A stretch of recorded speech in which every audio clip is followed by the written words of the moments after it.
Hi all, എല്ലാവർക്കും നമസ്കാരം. ഇന്ന് നമ്മൾ ഡിസ്കസ് ചെയ്യാനായിട്ട് പോകുന്നത് ബയോളജിയിലെ PYQ ആണ്. 2021 മുതൽ 2025 വരെ PSC എക്സാമുകളിൽ ചോദിച്ച മുഴുവൻ ബയോളജി ചോദ്യങ്ങളും അതിൻ്റെ ഉത്തരവും അനുബന്ധ വസ്തുതകളുമാണ് ഡിസ്കസ് ചെയ്യുന്നത്. ക്ലാസ് മൊത്തമായി കാണുക. വരാനിരിക്കുന്ന നമ്മുടെ Bevco LDC, assistant salesman, company board LGS, VO VFA മുതലായ എല്ലാ എക്സാമുകൾക്കും നിങ്ങൾക്ക് യൂസ്ഫുൾ ആവുന്ന തരത്തിലാണ് ഈ ഒരു ക്ലാസ് അറേഞ്ച് ചെയ്തിരിക്കുന്നത്. ക്ലാസ്സിൻ്റെ ലെങ്ത്ത് അല്പം കൂടുതലായിരിക്കും, കാരണം നമ്മൾ ഓരോ ഉത്തരവും എടുത്തതിന് ശേഷം അതിൻ്റെ ഡീറ്റെയിൽ ആയിട്ടുള്ള എക്സ്പ്ലനേഷൻ കൂടി ഇതിൻ്റെ കൂടെ നമ്മൾ പറയുന്നുണ്ട്. ക്ലാസ് കണ്ടു കഴിഞ്ഞാലുടൻ ഇതിൻ്റെ PDF നോട്ടിന് നമ്മുടെ ടെലഗ്രാമിൽ കൂടി ജോയിൻ ചെയ്യുക. അതിൻ്റെ ലിങ്ക് താഴെ ഡിസ്ക്രിപ്ഷൻ ബോക്സിൽ അവൈലബിൾ ആണ്. അപ്പോൾ നമുക്ക് നേരെ ഇന്നത്തെ ആദ്യത്തെ ചോദ്യത്തിലേക്ക് കിടക്കാം. ചോദ്യം ഇതാണ്: മനുഷ്യ ശരീരത്തിൽ ആഹാരം ഏതു വാതകവുമായി പ്രവർത്തിച്ചാണ് ഊർജം ഉണ്ടാക്കുന്നത്? ഓക്കെ, അപ്പോൾ മനുഷ്യ ശരീരത്തിൽ ആഹാരം ഏതു വാതകവുമായി പ്രവർത്തിച്ചാണ് ഊർജം ഉണ്ടാക്കുന്നത് എന്ന് ചോദിച്ചാൽ അതിൻ്റെ ഉത്തരം ഓക്സിജനാണ്. ഓക്കെ, അപ്പോൾ ഓക്സിജനുമായി ബന്ധപ്പെട്ട ബാക്കി വസ്തുതകൾ നമുക്ക് പഠിക്കാം. ഓക്സിജനെ കുറിച്ച് ഏറ്റവും കൂടുതൽ PSC ചോദിച്ചേക്കണ ബേസ് ലെവൽ ചോദ്യം എന്ന് പറയുന്നത് ഭൂമിയിൽ ഏറ്റവും കൂടുതൽ കാണപ്പെടുന്ന മൂലകം ഏതാണെന്ന് ചോദിച്ചാൽ അതിൻ്റെ ഉത്തരം ഏതാണ്?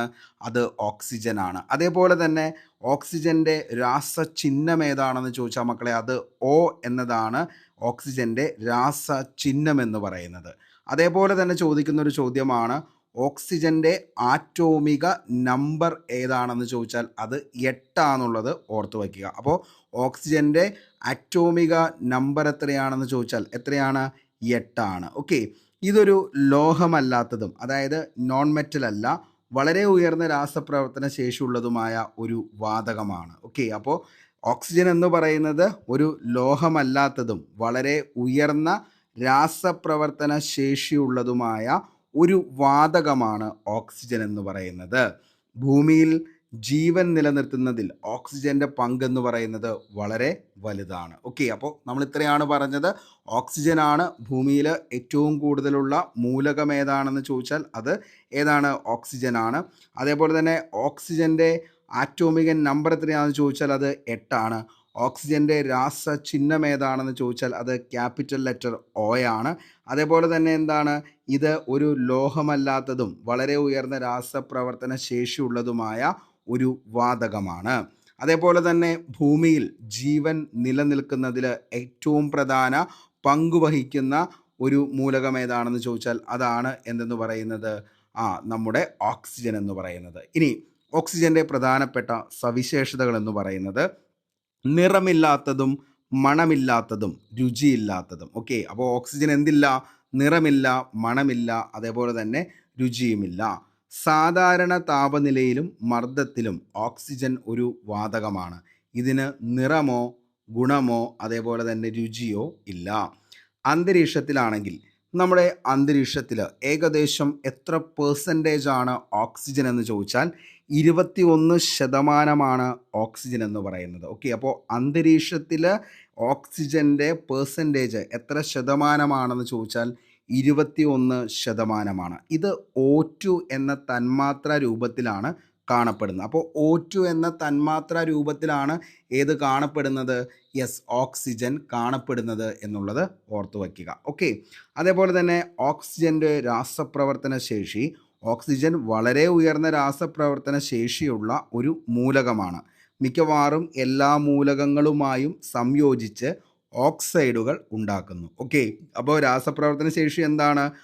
എല്ലാ മൂലകങ്ങളുമായി സംയോജിച്ച് ഓക്സൈഡുകൾ ഉണ്ടാക്കുന്നു.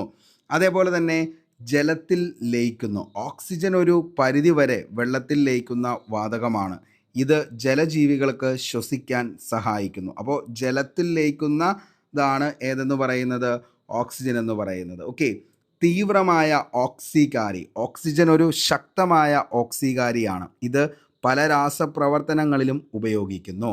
ദ്രാവകവും ഖരരൂപവുമായി മാറാനായിട്ട് ഓക്സിജന് പറ്റും. ദ്രാവകാവസ്ഥയിലും അതേപോലെ തന്നെ ഖരാവസ്ഥയിലും ഓക്സിജൻ്റെ നിറം ചോദിച്ചാൽ അത് ഇളം നീല നിറമാണെന്നുള്ളത് ഓർത്തു വയ്ക്കുക. അപ്പോൾ ദ്രാവകവും ഖരരൂപവും മാറാനായിട്ട് ആർക്ക് പറ്റുന്നു? ഓക്സിജന് പറ്റുന്നു. അങ്ങനെ ദ്രാവകത്തിലോ അല്ലെങ്കിൽ ഖരരൂപത്തിലോ ഉള്ള ഓക്സിജൻ എന്ന് പറയുന്നത് ഏത് നിറത്തിലാണ് കാണപ്പെടുന്നതെന്ന് ചോദിച്ചാൽ മക്കളെ അത് ഇളം നീല നിറമാണെന്നുള്ളത് ഓർത്ത് വയ്ക്കുക. ഓക്കെ, അപ്പോൾ ഇത്രയും കാര്യങ്ങളാണ് ഓക്സിജനുമായി ബന്ധപ്പെട്ട് PSC എക്സാം പോയിൻ്റ് ഓഫ് വ്യൂവിൽ നമുക്ക് പഠിക്കാനുള്ളത്. പറഞ്ഞ കാര്യം വളരെ വ്യക്തമായി തന്നെ മനസ്സിലായി എന്ന് കരുതുന്നു. ഇത്രയും കാര്യമാണ് പറഞ്ഞത്. രാസചിഹ്നം O ആണ്, ആറ്റോമിക നമ്പർ 8 ആണ്. അതേപോലെ തന്നെ ഇതൊരു ലോഹമല്ലാത്തത് വളരെ ഉയർന്ന രാസപ്രവർത്തന ശേഷിയുള്ളതുമായ ഒരു വാതകമാണ്. ഭൂമിയിൽ ജീവൻ നിലനിൽക്കാൻ ഏറ്റവും കൂടുതൽ പങ്കുവഹിക്കുന്നത് ആരാന്ന് ചോദിച്ചു കഴിഞ്ഞാൽ അത് ഓക്സിജനാണ്. ഭൂമിയിൽ ഏറ്റവും കൂടുതൽ കാണപ്പെടുന്ന മൂലകം ഏതാണെന്ന് ചോദിച്ചാൽ അതും ഓക്സിജൻ തന്നെയാണ്. നിറമില്ല, മണമില്ല, അതേപോലെ തന്നെ രുചിയില്ല. 21% അന്തരീക്ഷത്തിൽ കാണപ്പെടുന്നു O2 എന്ന തന്മാത്രാ രൂപത്തിൽ. രാസപ്രവർത്തന ശേഷി വളരെ ഉയർന്ന രാസപ്രവർത്തന ശേഷി, അതുകൊണ്ട് തന്നെ എല്ലാ മൂലകങ്ങളുമായും സംയോജിച്ച് ഓക്സൈഡുകൾ ഉണ്ടാക്കുന്നു. ജലത്തിൽ ലയിക്കുന്നു, ഓക്സിജൻ ഒരു പരിധിവരെ ലയിക്കുന്നു, അതുകൊണ്ട് തന്നെ ജലജീവികൾക്ക് ശ്വസിക്കാൻ സഹായകമാകുന്നു. തീവ്രമായ ഓക്സികാരിയാണ്. ദ്രാവകവും ഖരരൂപത്തിലും ഓക്സിജൻ കാണപ്പെടുന്നു. അത് ഏത് നിറത്തിലാണെന്ന് ചോദിച്ചു കഴിഞ്ഞാൽ ഇളം നീല നിറമാണെന്നുള്ളത് ഓർത്തു വയ്ക്കുക. ഓക്കെ, നമുക്ക് അടുത്ത ചോദ്യത്തിലേക്ക് പോകാം. ഹരിതഗൃഹവാതകങ്ങളിൽ ഏറ്റവും പ്രധാനപ്പെട്ട വാതകം ഏതാണ്? ഒത്തിരി തവണ ചോദിച്ച ഒരു ബേസ് ലെവൽ ചോദ്യമാണ്. 10th ലെവൽ മുതൽ ഡിഗ്രി ലെവൽ എക്സാമുകൾക്ക് വരെ നമുക്ക് ഇങ്ങനെയുള്ള ചോദ്യങ്ങൾ പ്രതീക്ഷിക്കാം. അപ്പോൾ ഹരിതഗൃഹവാതകങ്ങളിൽ ഏറ്റവും പ്രധാനപ്പെട്ട വാതകം ഏതാണെന്ന് ചോദിച്ചാൽ മക്കളെ ഏതാണ്? യെസ്, കാർബൺ ഡൈ ഓക്സൈഡ് ആണ്. അപ്പോൾ കാർബൺ ഡൈ ഓക്സൈഡുമായി ബന്ധപ്പെട്ട ബാക്കി വസ്തുതകളിലേക്ക് നമുക്ക് പോകാം. ഓക്കെ, അപ്പോൾ കാർബൺ ഡൈ ഓക്സൈഡ് CO2 എന്നത് കാർബണും ഓക്സിജനും ചേർന്ന ഒരു രാസ സംയുക്തമാണ്. ഇത് സാധാരണ താപനിലയിലും മർദ്ദത്തിലും നിറമോ മണമോ ഇല്ലാത്ത ഒരു വാതകമാണ്. ഭൂമിയിലെ ജീവജാലങ്ങൾക്കും കാലാവസ്ഥയ്ക്കും ഇത് വളരെ പ്രധാനപ്പെട്ട ഒരു വാതകമാണ് കാർബൺ ഡൈ ഓക്സൈഡ്. ഓക്കെ, അപ്പോൾ carbon dioxide CO2. Okay, നമുക്കറിയാം CO2 എന്ന് പറയുന്നതാണ് കാർബൺ ഡൈ ഓക്സൈഡ്. അതായത് കാർബണും ഓക്സിജനും ചേർന്ന ഒരു രാസ സംയുക്തമാണ് കാർബൺ ഡൈ ഓക്സൈഡ്. ഇത് സാധാരണ താപനിലയിലും മർദ്ദത്തിലും നിറമോ മണമോ ഇല്ലാത്ത ഒരു വാതകമാണ്. ഭൂമിയിലെ ജീവജാലങ്ങൾക്കും കാലാവസ്ഥയ്ക്കും ഇത് വളരെ പ്രധാനപ്പെട്ട ഒരു വാതകമാണ്. ഏതെന്ന് പറയുന്നത് യെസ്, നമ്മുടെ കാർബൺ ഡൈ ഓക്സൈഡ്. ഇനി ഇതിൻ്റെ സവിശേഷതകൾ നമുക്കറിയാം. രാസസൂത്രം, ഓക്കെ, കാർബൺ ഡൈ ഓക്സൈഡിൻ്റെ രാസസൂത്രം ഏതാണെന്ന് ചോദിച്ചാൽ CO2 ആണ്. കാർബൺ ഡൈ ഓക്സൈഡിൻ്റെ രാസസൂത്രം CO2. നിറവും മണവും സാധാരണയായി നിറവുമില്ല, അതേപോലെ തന്നെ മണവുമില്ലാത്ത ഒരു വാതകമാണ്. ഉയർന്ന സാന്ദ്രതയിൽ ചെറിയ പുളിപ്പുള്ള ഗന്ധം അനുഭവപ്പെടാം. അപ്പോൾ വേണമെങ്കിൽ ചോദിക്കാം, കാരണം ഒരു സ്റ്റേറ്റ്മെൻറ്റ് ലെവലിലേക്കുള്ള ചോദ്യത്തിലേക്ക് പോയി കഴിഞ്ഞാൽ രാസസൂത്രം CO2 അതൊരു ശരിയായ പ്രസ്താവനയാണ്. നിറവും മണവും സാധാരണയായി നിറമോ അല്ലെങ്കിൽ മണമോ ഇല്ല, എന്നാലോ ഉയർന്ന സാന്ദ്രതയിൽ ചെറിയ പുളിപ്പുള്ള ഗന്ധം അനുഭവപ്പെടുന്നതാണ് ഏതെന്ന് പറയുന്നത് കാർബൺ ഡൈ ഓക്സൈഡ്. സാന്ദ്രതയാണെങ്കിൽ വായുവിനേക്കാൾ സാന്ദ്രത കൂടിയ വാതകമാണ്. അതിനാൽ ഇത് താഴേക്ക് വ്യാപിക്കാനുള്ള പ്രവണത കാണിക്കുന്നു. ജലത്തിൽ ലയിക്കുന്നു. കാർബൺ ഡൈ ഓക്സൈഡ് വെള്ളത്തിൽ ലയിച്ച് കാർബോണിക് ആസിഡ് H2CO3 ആയി ഉണ്ടാകുന്നു. ഇതാണ് ശീതളപാനീയങ്ങളിൽ നമുക്ക് ഈ നുരയൊക്കെ ഉണ്ടാകാനായിട്ട് നമ്മൾ ചില ശീതളപാനീയങ്ങൾ ഈ പറയുന്ന പെപ്സി, കൊക്കോകോള, മിറാൻഡ, സ്പ്രൈറ്റ് അങ്ങനെയുള്ള സാധനങ്ങളൊക്കെ നമ്മൾ ഉപയോഗിക്കുമ്പോൾ ഇതിൻ്റെ അകത്ത് നിന്ന് നുരയും പതയും വരാനുള്ള കാരണം എന്താണെന്ന് ചോദിച്ചു കഴിഞ്ഞാൽ അവിടെ എന്ത് വരുന്നുണ്ട്? കാർബോണിക് ആസിഡ് വരുന്നുണ്ട്. അതായത് ജലത്തിൽ കാർബൺ ഡൈ ഓക്സൈഡ് ലയിപ്പിച്ചുണ്ടാക്കുന്നതാണ് കാർബോണിക് ആസിഡ്. അപ്പോൾ അതിൻ്റെ രാസസൂത്രം ഒന്ന് ഓർത്തു വയ്ക്കുക, H2CO3. ഓക്കെ, അപ്പോൾ എങ്ങനെയാണ് ജലത്തിൽ ലയിപ്പിച്ച് കാർബൺ ഡൈ ഓക്സൈഡ് ഉണ്ടാക്കുന്നതാണ് ഏതെന്ന് പറയുന്നത് കാർബോണിക് ആസിഡ്, അതായത് H2CO3. അങ്ങനെ ശീതളപാനീയങ്ങളിൽ എന്തുണ്ടാകുന്നു? നുരയും പതയും ഉണ്ടാകുന്നു. ഓക്കെ, ഇനി കാർബൺ ഡൈ ഓക്സൈഡ് എങ്ങനെ ഉണ്ടാക്കുന്നു എന്ന് ചോദിച്ചു കഴിഞ്ഞാൽ കാർബൺ ഡൈ ഓക്സൈഡ് സ്വാഭാവികമാവും മനുഷ്യൻ്റെ പ്രവർത്തനങ്ങളിലൂടെയും ഉണ്ടാകുന്നു. അതായത് സ്വാഭാവിക ഉറവിടങ്ങൾ എന്ന് പറയുന്നത് ശ്വസനമാണ്. മനുഷ്യനും മൃഗങ്ങളും സസ്യങ്ങളും ശ്വസിക്കുമ്പോൾ കാർബൺ ഡൈ ഓക്സൈഡാണ് പുറത്ത് വിടുന്നത്. ബേസാണ് കേട്ടോ. കാരണം എന്താണെന്ന് വെച്ച് കഴിഞ്ഞാൽ ഇതൊന്നും നമ്മൾ തെറ്റിക്കരുത്. അപ്പോൾ സ്വാഭാവിക ഉറവിടങ്ങൾ കാർബൺ ഡൈ ഓക്സൈഡിൻ്റെ നമ്മൾ നോക്കിയാൽ ശ്വസനമാണ്. ഓക്കെ, അതായത് മനുഷ്യനും മൃഗങ്ങളും സസ്യങ്ങളും ശ്വസിക്കുമ്പോൾ കാർബൺ ഡയോക്സൈഡ് പുറത്തുവിടുന്നു. ഇനി ജൈവ വസ്തുക്കളുടെ വിഘടനം കൊണ്ട് കാർബൺ ഡയോക്സൈഡ് ഉണ്ടാകുന്നു. അതായത് ഡീകമ്പോസിഷൻ. മരിച്ച സസ്യങ്ങളും മൃഗങ്ങളും സൂക്ഷ്മാണുക്കൾ വഴി വിഘടിക്കുമ്പോൾ CO2 ആണ് എന്ത് ചെയ്യുന്നത്, പുറത്തുവിടുന്നത്. അതേപോലെ തന്നെ നമുക്കറിയാം വോൾക്കാനിക് ഇറപ്ഷൻ, അതായത് അഗ്നിപർവ്വത സ്ഫോടനങ്ങളിലൂടെ CO2 അന്തരീക്ഷത്തിലേക്ക് എത്തുന്നു. അതേപോലെ തന്നെയാണ് സമുദ്രങ്ങൾ CO2 ആഗിരണം ചെയ്യുകയും പുറത്തുവിടുകയും ചെയ്യുന്നു. ചൂടുവെള്ളം കൂടുതൽ CO2 പുറത്തുവിടുമ്പോൾ തണുത്ത വെള്ളം അത് ആഗീകരണം ചെയ്യുന്നു എന്നുള്ളതും ഓർത്തു വയ്ക്കുക. ഓക്കെ, അപ്പോൾ ഇത്രയാണ് മെയിനായിട്ട് എന്തെന്ന് പറയുന്നത് ഈ പറയുന്ന കാർബൺ ഡയോക്സൈഡിൻ്റെ സവിശേഷതകളായിട്ട് വരുന്നത്. ഓക്കെ, ഇനി കാർബൺ ഡയോക്സൈഡിൻ്റെ ഉപയോഗങ്ങൾ എന്തൊക്കെയാണെന്ന് ചോദിച്ചു കഴിഞ്ഞാൽ ഒത്തിരി ഉപയോഗങ്ങളാണ് കാർബൺ ഡയോക്സൈഡിൻ്റെ നമുക്ക് ലഭിക്കുന്നത്. അതായത് പ്രകാശ സംശ്ലേഷണം, ഫോട്ടോസിന്തസിസ്.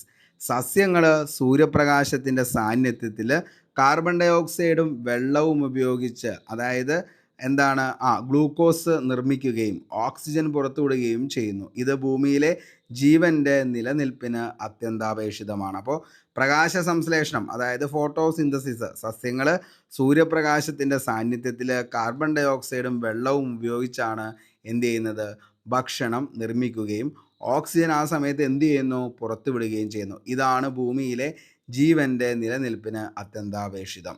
അതേപോലെ തന്നെ ശീതളപാനീയങ്ങൾ, കാർബോണേറ്റഡ് ഡ്രിങ്ക്സ്, സോഡ, അതേപോലെ തന്നെ ബിയർ തുടങ്ങിയ പാനീയങ്ങളിൽ നുരയും കുമിളകളും ഉണ്ടാകാനുള്ള പ്രധാനപ്പെട്ട കാരണമെന്ന് പറയുന്നത് നമ്മൾ തൊട്ട് മുമ്പ് പറഞ്ഞു, കാർബൺ ഡയോക്സൈഡ് ജലത്തിൽ ലയിപ്പിച്ച കാർബോണിക് ആസിഡാക്കി മാറ്റുന്നതാണ്. ഓക്കെ, അതേപോലെ തന്നെ ഏറ്റവും ഇമ്പോർട്ടൻ്റ് ആയിട്ടുള്ള മറ്റൊരു സംഭവമാണ് അഗ്നിശമനികൾ, അതായത് ഫയർ എക്സ്റ്റിങ്ക്യൂഷേഴ്സ് ആയിട്ട് നിലവിൽ കാർബൺ ഡയോക്സൈഡ് ഉപയോഗിക്കുന്നു. അതായത് തീ അണയ്ക്കാൻ വേണ്ടിയിട്ട് ഉപയോഗിക്കുന്നത് ഏത് വാതകമാണെന്ന് ചോദിച്ചു കഴിഞ്ഞാൽ അത് കാർബൺ ഡയോക്സൈഡാണ്. ഇത് ഓക്സിജൻ്റെ ലഭ്യത കുറയ്ക്കുകയും തീ പെട്ടെന്ന് കെടുത്താനായിട്ട് നമുക്ക് പറ്റുകയും ചെയ്യുന്നു. അപ്പോൾ അഗ്നിശമനികളിൽ ഏറ്റവും കൂടുതൽ ഉപയോഗിക്കുന്നത് ഏതാണെന്ന് ചോദിച്ചാൽ അത് കാർബൺ ഡൈ ഓക്സൈഡാണ്.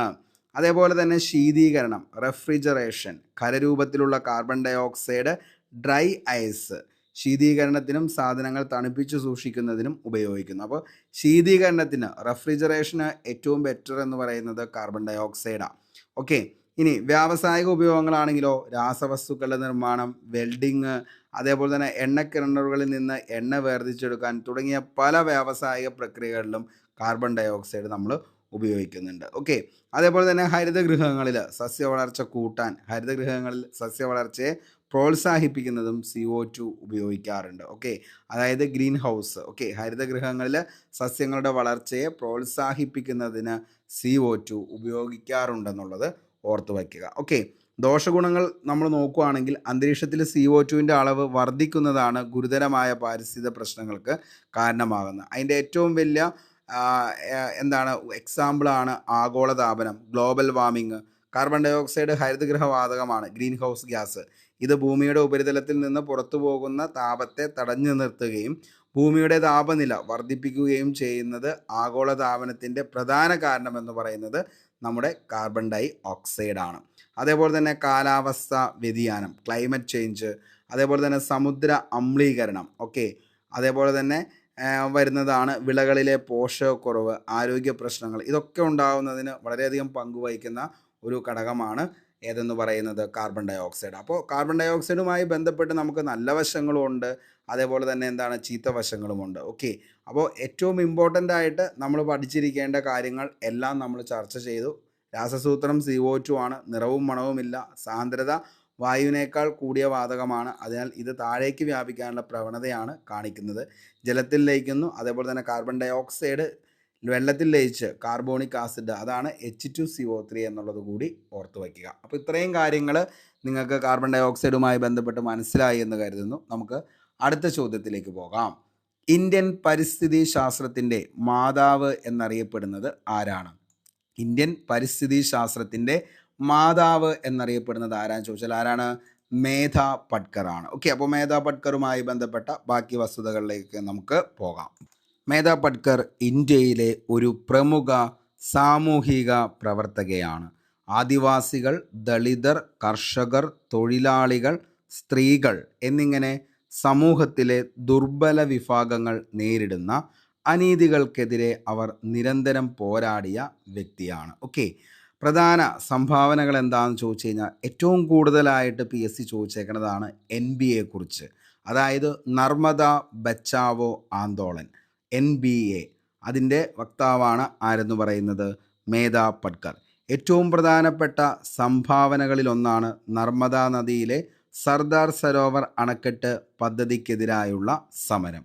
അണക്കെട്ട് നിർമ്മാണം കാരണം കുടിയിറക്കപ്പെട്ട ലക്ഷക്കണക്കിന് ആളുകൾക്ക് വേണ്ടി, പ്രത്യേകിച്ച് ആദിവാസി സമൂഹങ്ങൾക്ക് വേണ്ടി അവർ ശക്തമായി പോരാടി. ഈ സമരം ആഗോളതലത്തിൽ ശ്രദ്ധ നേടുകയും അണക്കെട്ട് പദ്ധതികൾ പരിസ്ഥിതിക്കും മനുഷ്യർക്കും ഉണ്ടാക്കുന്ന ആഘാതങ്ങളെക്കുറിച്ച് ഈ പ്രസ്ഥാനം വലിയ അവബോധം സൃഷ്ടിക്കുകയും ചെയ്തു.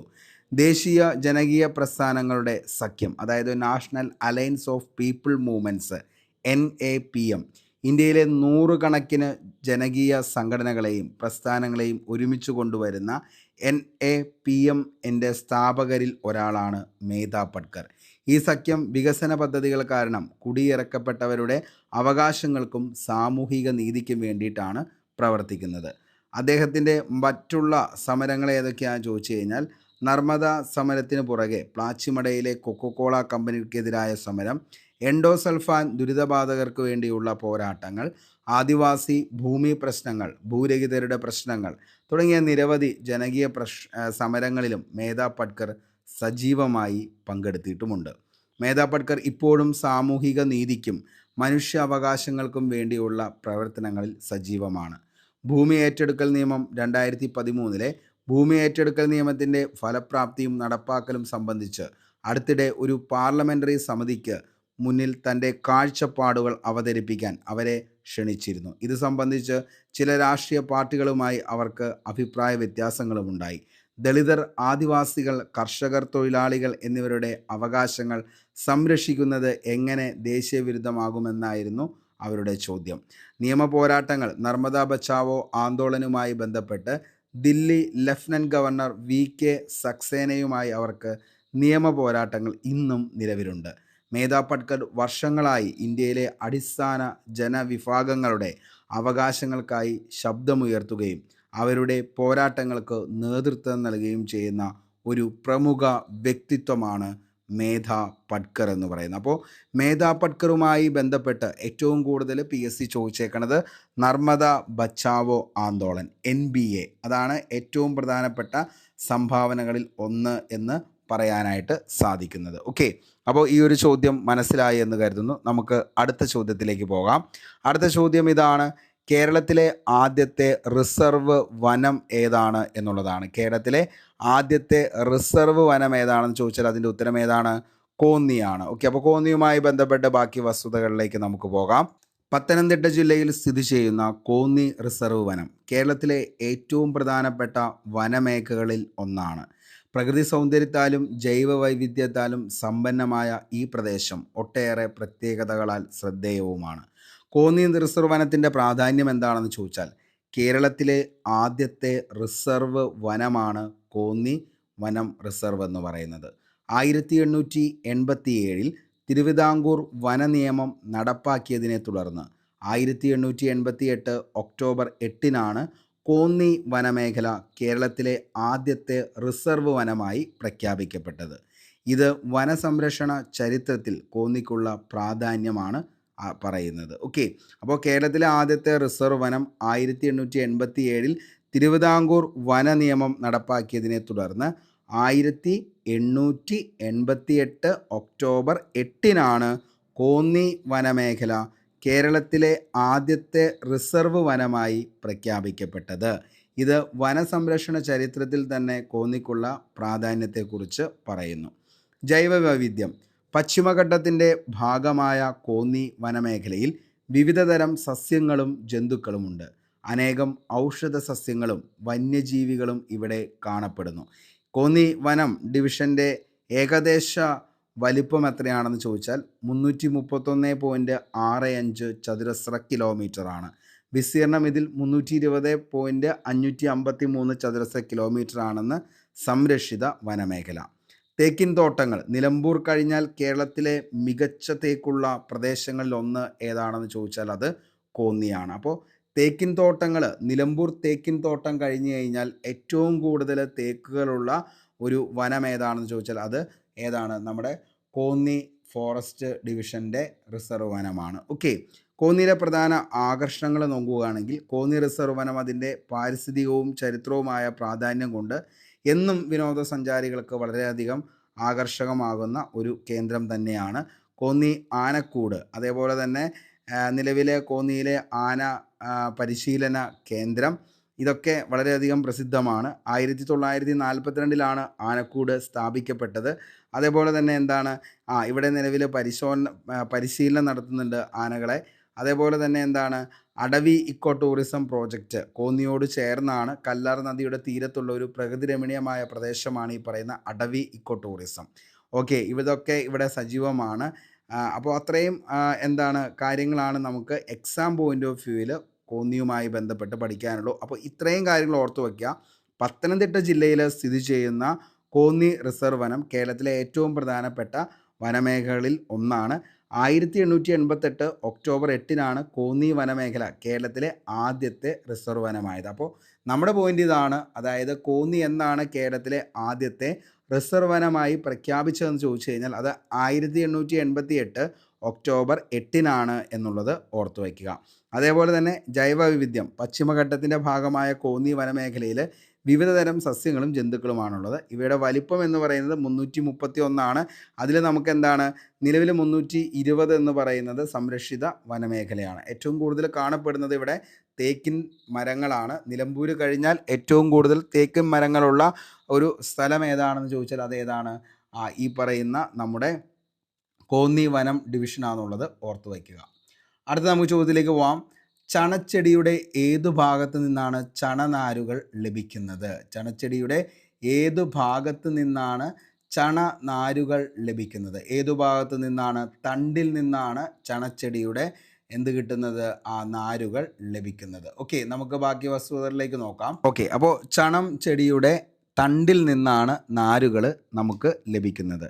കാലാവസ്ഥയും മണ്ണും, ഈ പറയുന്ന ചണം കൾട്ടിവേഷന് അല്ലെങ്കിൽ ചണം കൃഷിക്ക് വേണ്ട കാലാവസ്ഥയും മണ്ണും, അതായത് ചണം വളരാൻ ചൂടും ഈർപ്പവുമുള്ള കാലാവസ്ഥയും നന്നായി വെള്ളം വാർന്നു പോകുന്ന ബലഭൂഷ്ടമായ മണ്ണും ഇതിന് ആവശ്യമാണ്. അതേപോലെ തന്നെ 20 ഡിഗ്രി സെൽഷ്യസിനും 40 ഡിഗ്രി സെൽഷ്യസിനും ഇടയിലുള്ള താപനിലയും 70% മുതൽ 80% ആപേക്ഷിക ആർദ്രതയും ചണത്തിന് അനുയോജ്യമാണ്. ആഴ്ചയിൽ 5 മുതൽ 8 സെൻറ്റിമീറ്റർ വരെ മഴയും ആവശ്യമായ ഒരു കൃഷിയാണ് ഏതെന്ന് പറയുന്നത്?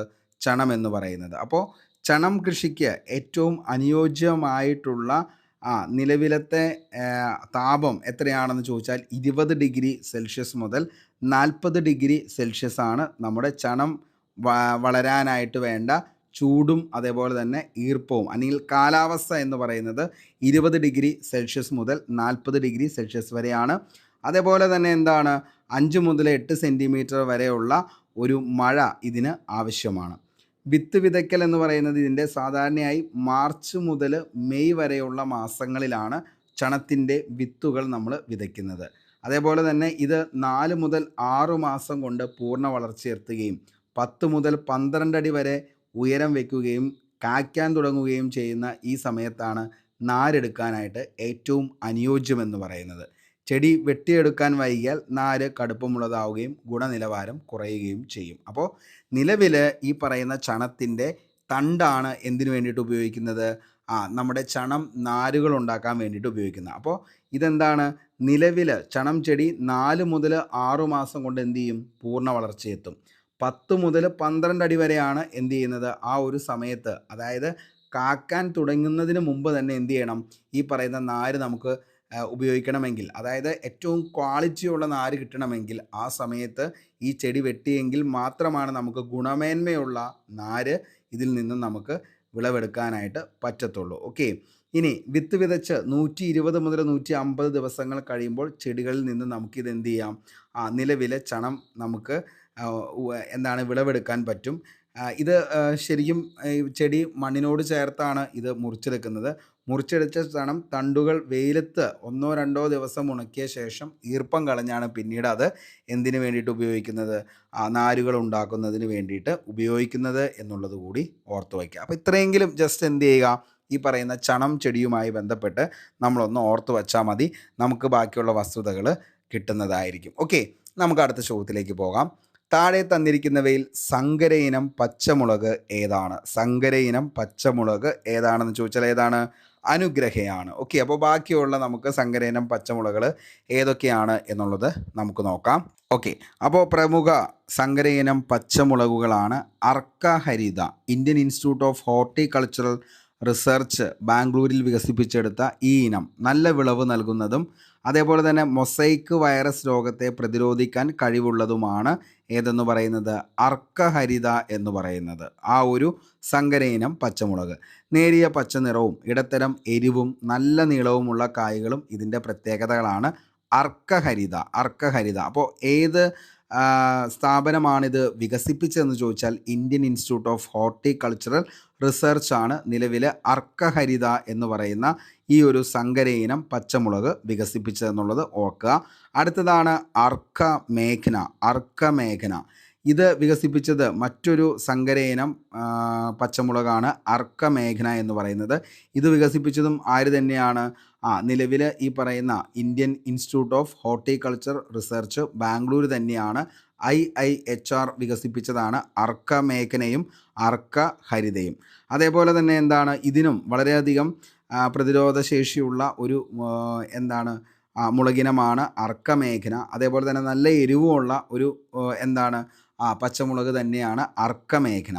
അടുത്തതാണ് ഉജ്ജ്വല എന്ന് പറയുന്നത്. നമ്മൾ ഏറ്റവും കൂടുതൽ കേട്ടിരിക്കുന്നത് ചിലപ്പോൾ ഈ ഒരു പച്ചമുളകിനെ കുറിച്ചായിരിക്കും. ഉജ്ജ്വല കേരള കാർഷിക സർവകലാശാല KAU വികസിപ്പിച്ചെടുത്ത ഈ ഇനം സാധാരണയായി ചെടിച്ചട്ടികളിൽ പോലും അലങ്കാര ചെടിയായിട്ട് വളർത്താൻ നമുക്ക് ഈ പറയുന്ന ഉജ്ജ്വല പറ്റും. ഓക്കെ, അപ്പോൾ ഒരു അലങ്കാര ചെടി എന്ന രീതിയിൽ നമുക്ക് ഉപയോഗിക്കാൻ പറ്റുന്ന, എന്നാൽ അത്യാവശ്യം നല്ല എരിവും കടും പച്ച നിറമുള്ള കായ്കളുമുള്ള മുളകുകളെയാണ് ഉജ്ജ്വല എന്ന് പറയുന്നത്. അപ്പോൾ ഉജ്ജ്വല വികസിപ്പിച്ചത് ആരാണ്?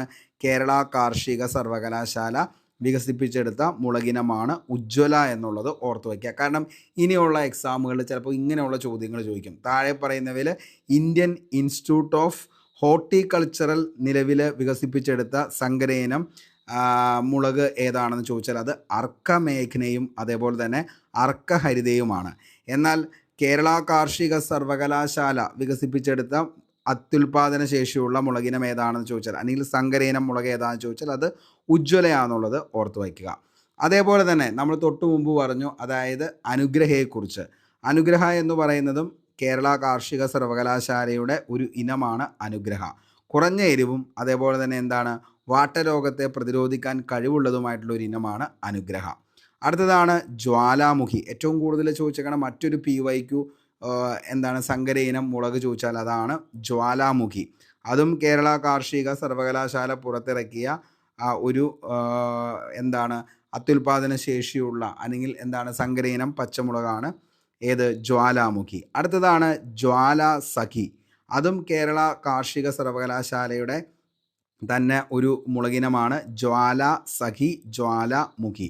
അടുത്തതാണ് വെള്ളായിണി അതുല്യ. അതും എന്ത് തന്നെയാണ്? മറ്റൊരു മുളകിനമാണ് വെള്ളായിനി അതുല്യ, വെള്ളായിനി സമൃദ്ധി, വണ്ടർ ഹോട്ട്. അതായത് പല പല കമ്പനികൾ വികസിപ്പിച്ചെടുത്ത ഈ ഇനം നല്ല എരിവും നീളമുള്ള കായ്കളും തരുന്നതാണ് വണ്ടർ ഹോട്ട്. അപ്പോൾ തെറ്റിക്കരുത്, കാരണം ഹോട്ട് എന്ന് പറയുമ്പോൾ തന്നെ നമുക്ക് ചൂട് എന്ന് ഓർക്കാൻ പറ്റും. അപ്പോൾ അതുകൊണ്ട് തന്നെ വണ്ടർ ഹോട്ട് പച്ചമുളകാന്നുള്ളത് ഓർത്ത് വയ്ക്കുക. അടുത്തതാണ് സിറ എന്ന് പറയുന്നതും പച്ചമുളകിൻ്റെ അതേപോലെ തന്നെ സങ്കര ഇനം പച്ചമുളകാണ് ഏതെന്ന് പറയുന്നത് സിറ. അടുത്തതാണ് നവതേജ്. ഓക്കെ, അപ്പോൾ നവതേജും സങ്കര ഇനം പച്ചമുളകാണ്. അടുത്തത് ഹൈബ്രിഡ് ബ്രാഡ്ജി. അതേപോലെ സാർപ്പൻ F1-132, സാർപ്പൻ മഹാലക്ഷ്മി, ഷൈൻ ഉമങ്ക്, ജൻഡക് hotline, Advanta golden, VNR Sahiba, Mahyco MHCP, Sierra. ഇതെല്ലാം നിലവിൽ വളരെയധികം നമുക്ക് കൃഷി ചെയ്യാൻ പറ്റുന്ന വളരെയധികം നല്ല രീതിയിലുള്ള ഈ പറയുന്ന ഉൽപാദന ശേഷിയുള്ള സങ്കര ഇനം പച്ചമുളകുകളാണ് ഇപ്പം നമ്മൾ പറഞ്ഞത്. അപ്പോൾ പറഞ്ഞ കാര്യങ്ങൾ ഒന്നുകൂടി ഓടിച്ചു പറയാം. അതിൽ ഒന്നാമത്തെ നമ്മൾ പറഞ്ഞു അർക്കഹരിത. ഇന്ത്യൻ ഇൻസ്റ്റിറ്റ്യൂട്ട് ഓഫ് ഹോർട്ടിക്കൾച്ചറിലാണ് ഈ ഒരു മുളക് ഉൽപ്പാദിപ്പിച്ചത്. അർക്കഹരിതയും അർക്കമേഘനയും. ഉജ്ജ്വലയാണെങ്കിൽ കേരള കാർഷിക സർവകലാശാലയാണ് ഉജ്ജ്വല. അനുഗ്രഹയും കേരള കാർഷിക സർവകലാശാലയാണ്. അതേപോലെ തന്നെ ജ്വാലാമുഖി, ജ്വാലാസഹി, വെള്ളായനി അതുല്യ, വെള്ളായനി, സമൃദ്ധി അത്രയും ഏതാണ് കേരള കാർഷിക സർവകലാശാലയുടെ കീഴിൽ വന്ന ഏറ്റവും കൂടുതൽ എരിവുള്ള സങ്കര ഇനം പച്ചമുളകാണ്. വണ്ടർഹോട്ട്, അതേപോലെ തന്നെ സിറ, നവതേജ്, ഹൈബ്രിഡ് ബ്രാഡ്ജി, സർപ്പൺ F1 132, അതേപോലെ തന്നെ സാർപ്പൻ Mahalakshmi, shine Umang, ജെൻഡക് hotline, അഡ്വാൻഡ golden, VNR സാഹിബ, മഹിക്കോ MHCP, സിയറ ഇതെല്ലാം എന്താണ് നിലവിൽ സങ്കര ഇനം പച്ചമുളകുകളാണെന്നുള്ളത് മക്കളെ ഓർത്തു വയ്ക്കുക. ഓക്കെ, അപ്പോൾ ഇത്രയും കാര്യങ്ങൾ ഓർത്തു വച്ചോ, വെരി വെരി ഇമ്പോർട്ടൻ്റ് ആണ്. അടുത്ത് നമുക്ക് നോക്കാം ചോദ്യം. തൊണ്ടമുള്ളിന് അതായത് ഡിഫ്തീരിയയ്ക്ക് കാരണമായ രോഗാണു ഏതാണ് എന്ന് ചോദിച്ചാൽ, ഡിഫ്തീരിയയ്ക്ക് കാരണമായ രോഗാണു ഏതാണ് എന്ന് ചോദിച്ചാൽ ഏതാണ്? ബാക്ടീരിയ ആണ്. അപ്പോൾ കഴിഞ്ഞ ദിവസം കൂടി നമ്മൾ പഠിച്ചതാണ് ഏതൊക്കെയാണ് ബാക്ടീരിയ രോഗങ്ങൾ, ഏതൊക്കെയാണ് വൈറസ് രോഗങ്ങൾ, ഏതൊക്കെയാണ് ഫംഗസ് രോഗങ്ങൾ. അപ്പോൾ അങ്ങനെ ഓരോന്നും പറഞ്ഞിരുന്നു. അപ്പോൾ അതിൻ്റെ അത് നമുക്ക് നോക്കാം ഏതൊക്കെയാണ് ബാക്ടീരിയ രോഗങ്ങൾ എന്നുള്ളത്. ഓക്കെ, അപ്പോൾ ബാക്ടീരിയകൾ മൂലമുണ്ടാകുന്ന രോഗങ്ങളെയാണ് നമ്മൾ എന്തെന്ന് വിളിക്കുന്നത്? ബാക്ടീരിയ രോഗങ്ങൾ എന്ന് പറയുന്നത്. അങ്ങനെ ബാക്ടീരിയ രോഗങ്ങളുടെ കാരണങ്ങളാണ് രോഗകാരികളായ ബാക്ടീരിയകൾ. രോഗമുണ്ടാക്കാൻ കഴിവുള്ള ബാക്ടീരിയകൾ ശരീരത്തിൽ പ്രവേശിക്കുമ്പോഴാണ് രോഗങ്ങൾ വരുന്നത്. ഇവ പെരുകുകയും ശരീരകോശങ്ങളെ നശിപ്പിക്കുകയും വിഷവസ്തുക്കൾ പുറത്തുവിടുകയും ചെയ്യുന്നതിലൂടെ രോഗലക്ഷണങ്ങൾ പ്രകടമാകുന്നു. രോഗപ്രതിരോധശേഷി കുറയുന്നത്, അതായത് ശരീരത്തിൻ്റെ പ്രതിരോധശേഷി കുറയുമ്പോൾ ബാക്ടീരിയകൾ എളുപ്പത്തിൽ ആക്രമിക്കാനും രോഗങ്ങൾ ഉണ്ടാക്കാനും സാധിക്കുന്നു. എങ്ങനെയൊക്കെയാണ് ഈ ബാക്ടീരിയ രോഗങ്ങൾ പടരുന്നതെന്ന് ചോദിച്ചു കഴിഞ്ഞാൽ, ഒന്ന് വായുവിലൂടെ നമുക്ക് എന്ത് ചെയ്യാം? ബാക്ടീരിയ രോഗങ്ങൾ എന്ത് ചെയ്യാം? പകരാം. അതായത് ചുമക്കുകയോ അല്ലെങ്കിൽ തുമ്മുകയോ ഒക്കെ ചെയ്യുമ്പോൾ വായുവിലേക്ക് തെറിക്കുന്ന കണികകളിലൂടെ നമുക്ക് എന്ത് ചെയ്യാം? ഈ പറയുന്ന ബാക്ടീരിയകൾ പടരാം. ഉദാഹരണത്തിന് ക്ഷയം. ഓക്കെ, അതേപോലെ തന്നെ വെള്ളത്തിലൂടെയും ഭക്ഷണത്തിലൂടെയും ബാക്ടീരിയ പകരാം. അതായത് മലിനമായ വെള്ളത്തിലോ അല്ലെങ്കിൽ ഭക്ഷ്യവസ്തുക്കളിലോ ബാക്ടീരിയകൾ ഉണ്ടാകാം. ഇത് കഴിക്കുമ്പോൾ രോഗബാധയുണ്ടായേക്കാം. അതായത് ഈ പറയുന്ന ടൈഫോയിഡ്, കോളറ, ഭക്ഷ്യവിഷബാധ എന്നിവ ഇതിനൊക്കെ ഉദാഹരണങ്ങളാണ്. പിന്നെ നേരിട്ടുള്ള സമ്പർക്കം, അതായത് ഡയറക്റ്റ് കോണ്ടാക്റ്റ്, രോഗിയുമായിട്ടുള്ള നേരിട്ടുള്ള ശാരീരിക സമ്പർക്കം. ഉദാഹരണത്തിന് ചർമ്മരോഗങ്ങൾ, അതേപോലെ തന്നെ ലൈംഗിക രോഗങ്ങൾ, ഇതൊക്കെ എന്താണ്? ഈ പറയുന്ന ബാക്ടീരിയകൾ ഡയറക്റ്റായിട്ട് നമ്മുടെ അകത്തേക്ക് വരാം. അതേപോലെ തന്നെ ലൈംഗിക സമ്പർക്കം, കീടങ്ങളിലൂടെ മൃഗങ്ങളിൽ നിന്ന് മനുഷ്യരിലേക്ക്, ഇങ്ങനെയൊക്കെ എന്ത് ചെയ്യാം? രോഗബാധ പടരാവുന്നതാണ്. ഓക്കെ, ഇനി മനുഷ്യരിലെ ഏറ്റവും പ്രധാനപ്പെട്ട ബാക്ടീരിയ രോഗങ്ങൾ ഏതൊക്കെയാണെന്ന് ചോദിച്ചാൽ അതിലേറ്റവും ഇമ്പോർട്ടൻ്റ് ആണ് ട്യൂബർകുലോസിസ്, ക്ഷയം എന്ന് പറയുന്നത്. മൈക്രോബാക്ടീരിയം ട്യൂബർകുലോസിസ് എന്ന ബാക്ടീരിയയിലൂടെയാണ് ഇത് ഉണ്ടാകുന്നത്. ശ്വാസകോശങ്ങളെയാണ് പ്രധാനമായും ബാധിക്കുന്നതെങ്കിലും മറ്റ് ശരീരഭാഗങ്ങളെയും ഇത് ബാധിച്ചേക്കാം. ഓക്കെ, രണ്ടാമത്തെ ഏറ്റവും പ്രധാനപ്പെട്ട ബാക്ടീരിയ രോഗമാണ് ടൈഫോയിഡ് എന്ന് പറയുന്നത്. സാൽമൊണല്ല ടൈഫി എന്ന ബാക്ടീരിയയാണ് ഇതിന് കാരണം. മലിനമായ വെള്ളത്തിലൂടെയും ഭക്ഷണത്തിലൂടെയും ഇത് പടരുന്നു. പനി, വയറുവേദന, തലവേദന എന്നിവയാണ് പ്രധാന ലക്ഷണങ്ങളെന്ന് പറയുന്നത്. അടുത്തത് കോളറയാണ്. അതിൻ്റെ പരത്തുന്ന വൈറസ് അല്ല ബാക്ടീരിയ ഏതാണെന്ന് ചോദിച്ചാൽ അത് വിബ്രിയോ കോളറയാണ്. എന്ന ബാക്ടീരിയ മൂലമുണ്ടാകുന്ന ഗുരുതരമായ വയറിളക്ക രോഗമാണ് ഏതെന്ന് പറയുന്നത്? കോളറ. അടുത്തതാണ് ന്യൂമോണിയ. പലതരം ബാക്ടീരിയകൾ, ഉദാഹരണം സ്പെക്ട്രോകോക്കസ് ന്യൂമോണിയ എന്ന് പറയുന്ന ബാക്ടീരിയ ശ്വാസകോശത്തിലെ അണുബാധയാണ് ഈ പറയുന്ന ന്യൂമോണിയ എന്ന് പറയുന്നത്. പിന്നെ വരുന്നതാണ് ടെറ്റനസ്. ക്ലോസ്ട്രീഡിയം ടെറ്റനി എന്ന ബാക്ടീരിയ മണ്ണിൽ കാണപ്പെടുന്നു. മുറിവുകളിലൂടെ ശരീരത്തിൽ പ്രവേശിച്ച് പേശികളെ ബാധിക്കുന്ന രോഗമാണ് ഈ പറയുന്ന ടെറ്റനസ് എന്ന് പറയുന്നത്. എലിപ്പനി, അതായത് ലെപ്സോസ്പൈറോ എന്ന് പറയുന്ന ബാക്ടീരിയയാണ് ഇതുണ്ടാക്കുന്നത്. മലിനജലത്തിലൂടെയും എലിമൂത്രത്തിലൂടെയുമാണ് ഇത് പകരുന്നത്. അടുത്തത് പുഴുക്കടി. പുഴുക്കടി ചർമ്മത്തെ ബാധിക്കുന്ന ഒരു സാധാരണ ബാക്ടീരിയ അണുബാധയാണിത്. അത് സ്റ്റാഫൈലോകോക്കസ് അതേപോലെ തന്നെ സ്പെക്ട്രോകോക്കസ് ബാക്ടീരിയകളാണ് ഇതിൻ്റെ പ്രധാന കാരണമെന്ന് പറയുന്നത്. അപ്പോൾ ഇത്രയാണ് മെയിനായിട്ട് നമുക്ക് നോക്കേണ്ടത്. അതേപോലെ തന്നെ നമ്മൾ നിലവിൽ പറഞ്ഞു. അതായത് ഈ ഒരു ഓപ്ഷനിൽ നമ്മൾ പറഞ്ഞു സ്ട്രീപ്പ് തൊണ്ടവേദന, അതായത് സ്ട്രെപ്റ്റോകോക്കസ് പയോജനസ് ആണ് എന്ന ബാക്ടീരിയയാണ് സാധാരണയായി കുട്ടികളിൽ കാണുന്ന തൊണ്ടവേദനയ്ക്ക് കാരണമെന്ന് പറയുന്നത്. അപ്പോൾ തൊണ്ടമുള്ള ഡിഫ്തീരിയയ്ക്ക് കാരണമായ രോഗാണു ഏതാണെന്ന് ചോദിച്ചാൽ അത് ബാക്ടീരിയ ആണെന്നുള്ളത് ഓർത്ത് വയ്ക്കുക. ബാക്ടീരിയ രോഗങ്ങൾ പ്രധാനപ്പെട്ടത് ഏതൊക്കെയാണെന്നുള്ളത് നമ്മൾ പറഞ്ഞു.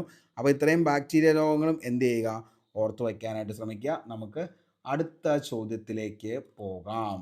കേരളത്തിലെ നഗരങ്ങളിലെ ചേരികളിൽ താമസിക്കുന്നവരുടെ സംരക്ഷണത്തിനായി ആരോഗ്യവകുപ്പ് ആവിഷ്കരിച്ച പദ്ധതിയുടെ പേരെന്താണെന്ന് ചോദിച്ചാൽ, കേരളത്തിലെ നഗരങ്ങളിലെ ചേരികളിൽ താമസിക്കുന്നവരുടെ സംരക്ഷണത്തിനായി ആരോഗ്യവകുപ്പ് ആവിഷ്കരിച്ച പദ്ധതിയുടെ പേരാണ് മക്കളെ എന്ത്, ഉഷസ് എന്ന് പറയുന്നത്. അപ്പോൾ ഉഷസ് എന്ന് പറയുന്ന പദ്ധതി എന്താണ് എന്നുള്ളത് നമുക്ക് നോക്കാം. എന്താണ് ഉഷസ് പദ്ധതി? കേരളത്തിലെ വനിതാ ശിശുവികസന വകുപ്പ് നടപ്പിലാക്കുന്ന ഒരു പ്രധാനപ്പെട്ട പദ്ധതിയാണ് ഉഷസ് പദ്ധതി. അതിക്രമങ്ങൾ നേരിടുന്ന സ്ത്രീകൾക്ക് സഹായം എത്തിക്കുക എന്നതാണ് ഈ പദ്ധതിയിലൂടെ പ്രധാന ലക്ഷ്യമെന്ന് പറയുന്നത്. 2017 വയനാട് ജില്ലയിലാണ് ആദ്യമായിട്ട് ഉഷസ് പദ്ധതിക്ക് തുടക്കം കുറിച്ചത്. അപ്പോൾ ഉഷസ് പദ്ധതി കേരളത്തിലെ വനിതാ ശിശുവികസന വകുപ്പ് നടപ്പിലാക്കുന്ന ഒരു പ്രധാനപ്പെട്ട പദ്ധതിയാണ് ഉഷസ് പദ്ധതി. അതിക്രമങ്ങൾ നേരിടുന്ന സ്ത്രീകൾക്ക് സഹായം എത്തിക്കുക എന്നതാണ് ഈ പദ്ധതിയുടെ പ്രധാന ലക്ഷ്യമായിട്ട് പറയുന്നത്. 2017 വയനാട് ജില്ലയിലാണ് ഈ പദ്ധതിക്ക് തുടക്കമിട്ടത്. എന്തൊക്കെയാണ് ഈ പദ്ധതിയുടെ ലക്ഷ്യങ്ങൾ എന്ന് ചോദിച്ചു കഴിഞ്ഞാൽ, അതിക്രമങ്ങളെ അതിജീവിക്കുന്നവർക്ക് സഹായം, അതായത് ഗാർഹിക പീഡനം, ലൈംഗിക അതിക്രമങ്ങൾ, മറ്റ് സാമൂഹിക അതിക്രമങ്ങൾ എന്നിവ നേരിടുന്ന സ്ത്രീകൾക്ക് ആവശ്യമായ സഹായം നൽകുക എന്നുള്ളതാണ് ആദ്യത്തെ ഈ പദ്ധതിയുടെ ലക്ഷ്യമെന്ന് പറയുന്നത്. രണ്ടാമത്തെയാണ് ആശയവിനിമയത്തിനുള്ള പ്ലാറ്റ്ഫോം. അതിക്രമങ്ങൾ നേരിടുന്ന സ്ത്രീകൾക്ക് തുറന്ന് സംസാരിക്കാനും സഹായം അഭ്യർത്ഥിക്കാനും ഒരു സുരക്ഷിതമായ ഇടം ഒരുക്കുക. അടുത്തതാണ് മാനസികവും സാമൂഹികവുമായ പിന്തുണ. അതിക്രമങ്ങൾക്ക് ഇരയാകുന്നവർക്ക് മാനസിക പിന്തുണയും സാമൂഹിക പിന്തുണയും ഉറപ്പാക്കുക. അടുത്തതാണ് സ്ഥിര താമസക്കാരായ തൊഴിലാളികൾക്ക് പ്രാധാന്യം. പ്രത്യേകിച്ച് മറ്റ് സംസ്ഥാനങ്ങളിൽ നിന്ന് കേരളത്തിലെത്തി വിവിധ മേഖലകളിൽ ജോലി ചെയ്യുന്ന സ്ത്രീകൾക്ക് ഈ പദ്ധതി വലിയ സഹായം നൽകുന്നു. പലപ്പോഴും ഇവർ ഒറ്റപ്പെട്ടവരും അതിക്രമങ്ങൾക്ക് കൂടുതൽ സാധ്യതയുള്ളവരുമാണ് എന്നുള്ളത് തിരിച്ചറിഞ്ഞ് അവർക്ക് വേണ്ട നിലവിലെ കാര്യങ്ങൾ ചെയ്തു കൊടുക്കുന്നു. അപ്പോൾ ഇതൊക്കെയാണ് ഇതിൻ്റെ ഏറ്റവും പ്രധാനപ്പെട്ട ലക്ഷ്യമായിട്ട് പറയുന്നത്. ഉഷസ് പദ്ധതിയിലൂടെ അതിക്രമങ്ങൾക്ക് ഇരയാവുന്ന സ്ത്രീകൾക്ക് നിലവിൽ ലഭ്യമാകുന്നത് എന്തൊക്കെയാണെന്ന് ചോദിച്ചു കഴിഞ്ഞാൽ, കൗൺസിലിംഗ്, അതായത് മാനസിക പിന്തുണ നൽകുന്നതിനായി വിദഗ്ധരായ കൗൺസിലർമാരുടെ സേവനം ഇവർക്ക് ലഭ്യമാകും. നിയമസഹായം, നിയമപരമായ സഹായം ആവശ്യമുള്ളവർക്ക് അതിനുള്ള പിന്തുണ നൽകുന്നു. താൽക്കാലിക അഭയം, അതായത് സുരക്ഷിതമായ താമസ സൗകര്യം ആവശ്യമുള്ളവർക്ക് അതൊരുക്കുന്നു. ആരോഗ്യ പരിചരണം, അതായത് വൈദ്യസഹായം അവർക്ക് എന്ത് ചെയ്യുന്നു, ആവശ്യമാണെങ്കിൽ ലഭിക്കുന്നു. അപ്പോൾ ഇത്രയൊക്കെയാണ് ഇതിൻ്റെ ഏറ്റവും പ്രധാനപ്പെട്ട കാര്യങ്ങൾ എന്ന് പറയുന്നത് ഉഷസിൻ്റെ. അപ്പോൾ നമ്മൾ പറഞ്ഞു, ഉഷസ് എന്ന് പറയുന്നത് കേരളത്തിലെ വനിതാ ശിശു വികസന വകുപ്പ് നടപ്പിലാക്കുന്ന പ്രധാനപ്പെട്ട പദ്ധതിയാണ് ഉഷസ്. ഈ പദ്ധതി ആദ്യമായിട്ട് എവിടെയാണ് തുടക്കം കുറിച്ചതെന്ന് ചോദിച്ചാൽ അത് 2017 വയനാടിലാണെന്നുള്ളത് കൂടി മക്കളെ ഓർത്ത് വയ്ക്കുക. അപ്പോൾ ഇത്രയാണ് ഇതുമായി ബന്ധപ്പെട്ട് നമുക്ക് പഠിക്കേണ്ടതുള്ളൂ. നമുക്ക് അടുത്ത ചോദ്യത്തിലേക്ക് പോകാം. അസ്കോർബിക് അമ്ലം എന്നറിയപ്പെടുന്ന ജീവകം ഏതാണ്? അസ്കോർബിക് അമ്ലം, നമുക്കറിയാം ഇങ്ങനൊരു ചോദ്യം ചോദിക്കുമ്പോൾ തന്നെ അതിൻ്റെ ഉത്തരം ഏതാണുള്ളത്? ഏതാണ്? ജീവകം സി ആണ്. അപ്പോൾ വൈറ്റമിൻസിനെ കുറിച്ച് വളരെ വ്യക്തമായി തന്നെ കഴിഞ്ഞ ദിവസം നമ്മൾ ക്ലാസ് ചെയ്തതാണ് ബയോളജിയുടെ തന്നെ. എങ്കിലും നമുക്ക് എന്ത് ചെയ്യാം, ഈ ഒരു ചോദ്യം വന്നതുകൊണ്ട് നമുക്കിതിൻ്റെ ബാക്കി വസ്തുതകളിലേക്ക് പോകാം. ഓക്കെ, ജീവകം സി അഥവാ വൈറ്റമിൻ സി ശരീരത്തിന് ആവശ്യമായ ഒരു പ്രധാന പോഷകമാണ് വൈറ്റമിൻ സി എന്ന് പറയുന്നത്. ഇതിനെ നമുക്ക് അസ്കോർബിക് ആസിഡ് എന്ന് പറയാം. Ascorbic acid, vitamin C is known as എന്താണ്? Ascorbic acid. നമ്മുടെ ശരീരത്തിന് ഇത് സ്വയം നിർമ്മിക്കാൻ കഴിയില്ല. അതിനാൽ തന്നെ ഭക്ഷണത്തിലൂടെയോ സപ്ലിമെൻറ്റുകളിലൂടെയാണ് ഇത് ലഭിക്കുന്നത്. ഓക്കെ, അപ്പോൾ ശരീരത്തിന് വളരെയധികം എന്താണ് ആവശ്യമായിട്ടുള്ള ഒരു വൈറ്റമിനാണ് വൈറ്റമിൻ സി എന്ന് പറയുന്നത്. ഇവിടെ പ്രാധാന്യം എന്താണെന്ന് ചോദിച്ചു കഴിഞ്ഞാൽ, വൈറ്റമിൻ സി ശരീരത്തിൻ്റെ പല പ്രവർത്തനങ്ങളിലും നിർണായക പങ്ക് വഹിക്കുന്നു.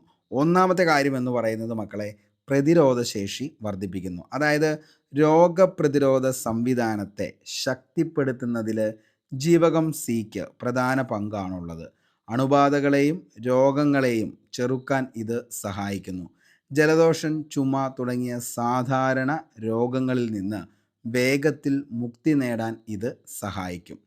ആൻറ്റി ഓക്സിഡൻ്റ് ഗുണങ്ങൾ, അതായത് ശരീരത്തിലെ ഫ്രീ റാഡിക്കലുകളെ ചെറുക്കാൻ സഹായിക്കുന്ന ശക്തമായൊരു ആൻറ്റി ഓക്സിഡൻ്റാണ് ജീവകം സി എന്ന് പറയുന്നത്.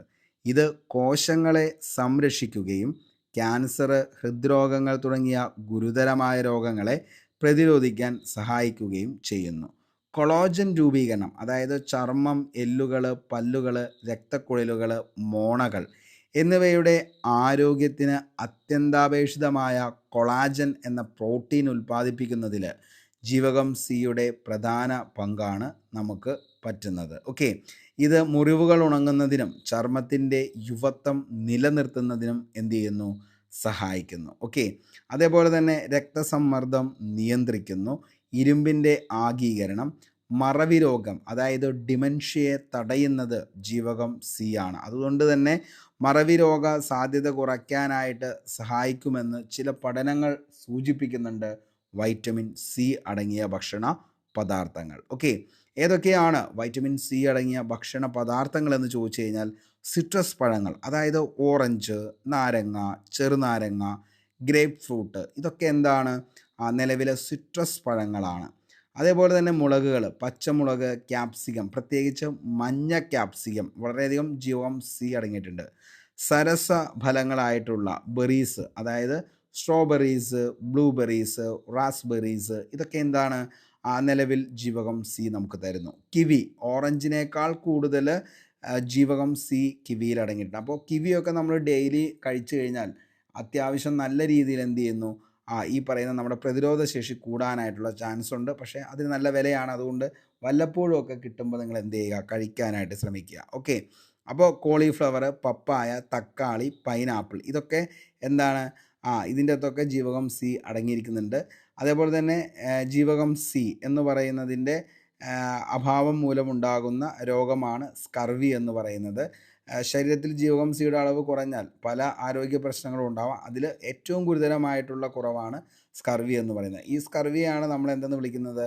നാവികരുടെ പ്ലേഗ് എന്നറിയപ്പെടുന്നത്. ഏത് രോഗമാണെന്ന് ചോദിച്ചാൽ അതിൻ്റെ ഉത്തരം സ്കർവി ആണെന്നുള്ളത് കൂടി മക്കളെ ഓർത്ത് വയ്ക്കുക. ഓക്കെ, നമുക്ക് അടുത്ത ചോദ്യത്തിലേക്ക് പോകാം. അടുത്ത ചോദ്യം ഇതാണ്: ശരീരത്തിലെ പ്രധാന വിസർജന അവയവം ഏതാണ്? ശരീരത്തിലെ പ്രധാന വിസർജന അവയവം ഏതാണെന്ന് ചോദിച്ചാൽ ഏതാ?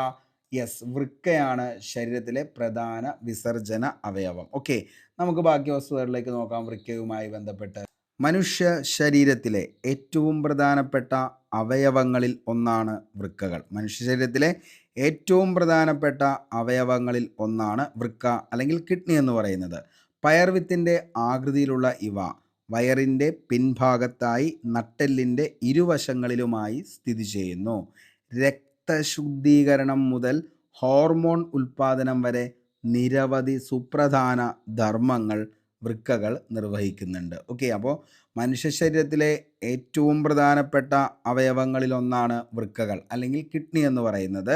പയർവിത്തിൻ്റെ ആകൃതിയിലുള്ള ഒരു രീതിയിലാണ് ഇത് എന്ത് ചെയ്യുന്നത്?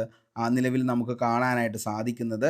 വയറിൻ്റെ പിൻഭാഗത്തായി നട്ടെല്ലിൻ്റെ ഇരുവശങ്ങളിലുമായിട്ടാണ് ഇത് സ്ഥിതി ചെയ്യുന്നത്. രക്തശുദ്ധീകരണം മുതൽ ഹോർമോൺ ഉൽപ്പാദനം വരെ നിരവധി സുപ്രധാന ധർമ്മങ്ങൾ വൃക്കകൾ നിർവഹിക്കുന്നുണ്ട്. എന്തൊക്കെയാണ് ഈ പറയുന്ന വൃക്കയുടെ ധർമ്മങ്ങൾ എന്ന് ചോദിച്ചു കഴിഞ്ഞാൽ ഏറ്റവും ഇമ്പോർട്ടൻ്റ് എന്ന് പറയുന്നത് രക്തശുദ്ധീകരിക്കുക എന്നുള്ളതാണ്. അതായത് ബ്ലഡ് ഫിൽട്ടറേഷൻ എന്ന് പറയുന്നത്. വൃക്കകളുടെ ഏറ്റവും പ്രധാനപ്പെട്ട ധർമ്മം രക്തം ശുദ്ധീകരിക്കുക എന്നതാണ്. ശരീരത്തിലെ എല്ലാ രക്തവും ദിവസവും പലതവണ വൃക്കകളിലൂടെ കടന്നു പോകുന്നു. അപ്പോൾ രക്തം ശുദ്ധീകരിക്കുക എന്നുള്ളതാണ് വൃക്കകളുടെ അല്ലെങ്കിൽ കിഡ്നിയുടെ ഏറ്റവും പ്രധാനപ്പെട്ട ധർമ്മം എന്ന് പറയുന്നത്. ഓരോ വൃക്കയിലും ദശലക്ഷക്കണക്കിന് ചെറിയ അരിപ്പ യൂണിറ്റുകളുണ്ട്. ഇവയെ നെഫ്രോണുകൾ എന്നാണ് വിളിക്കുന്നത്.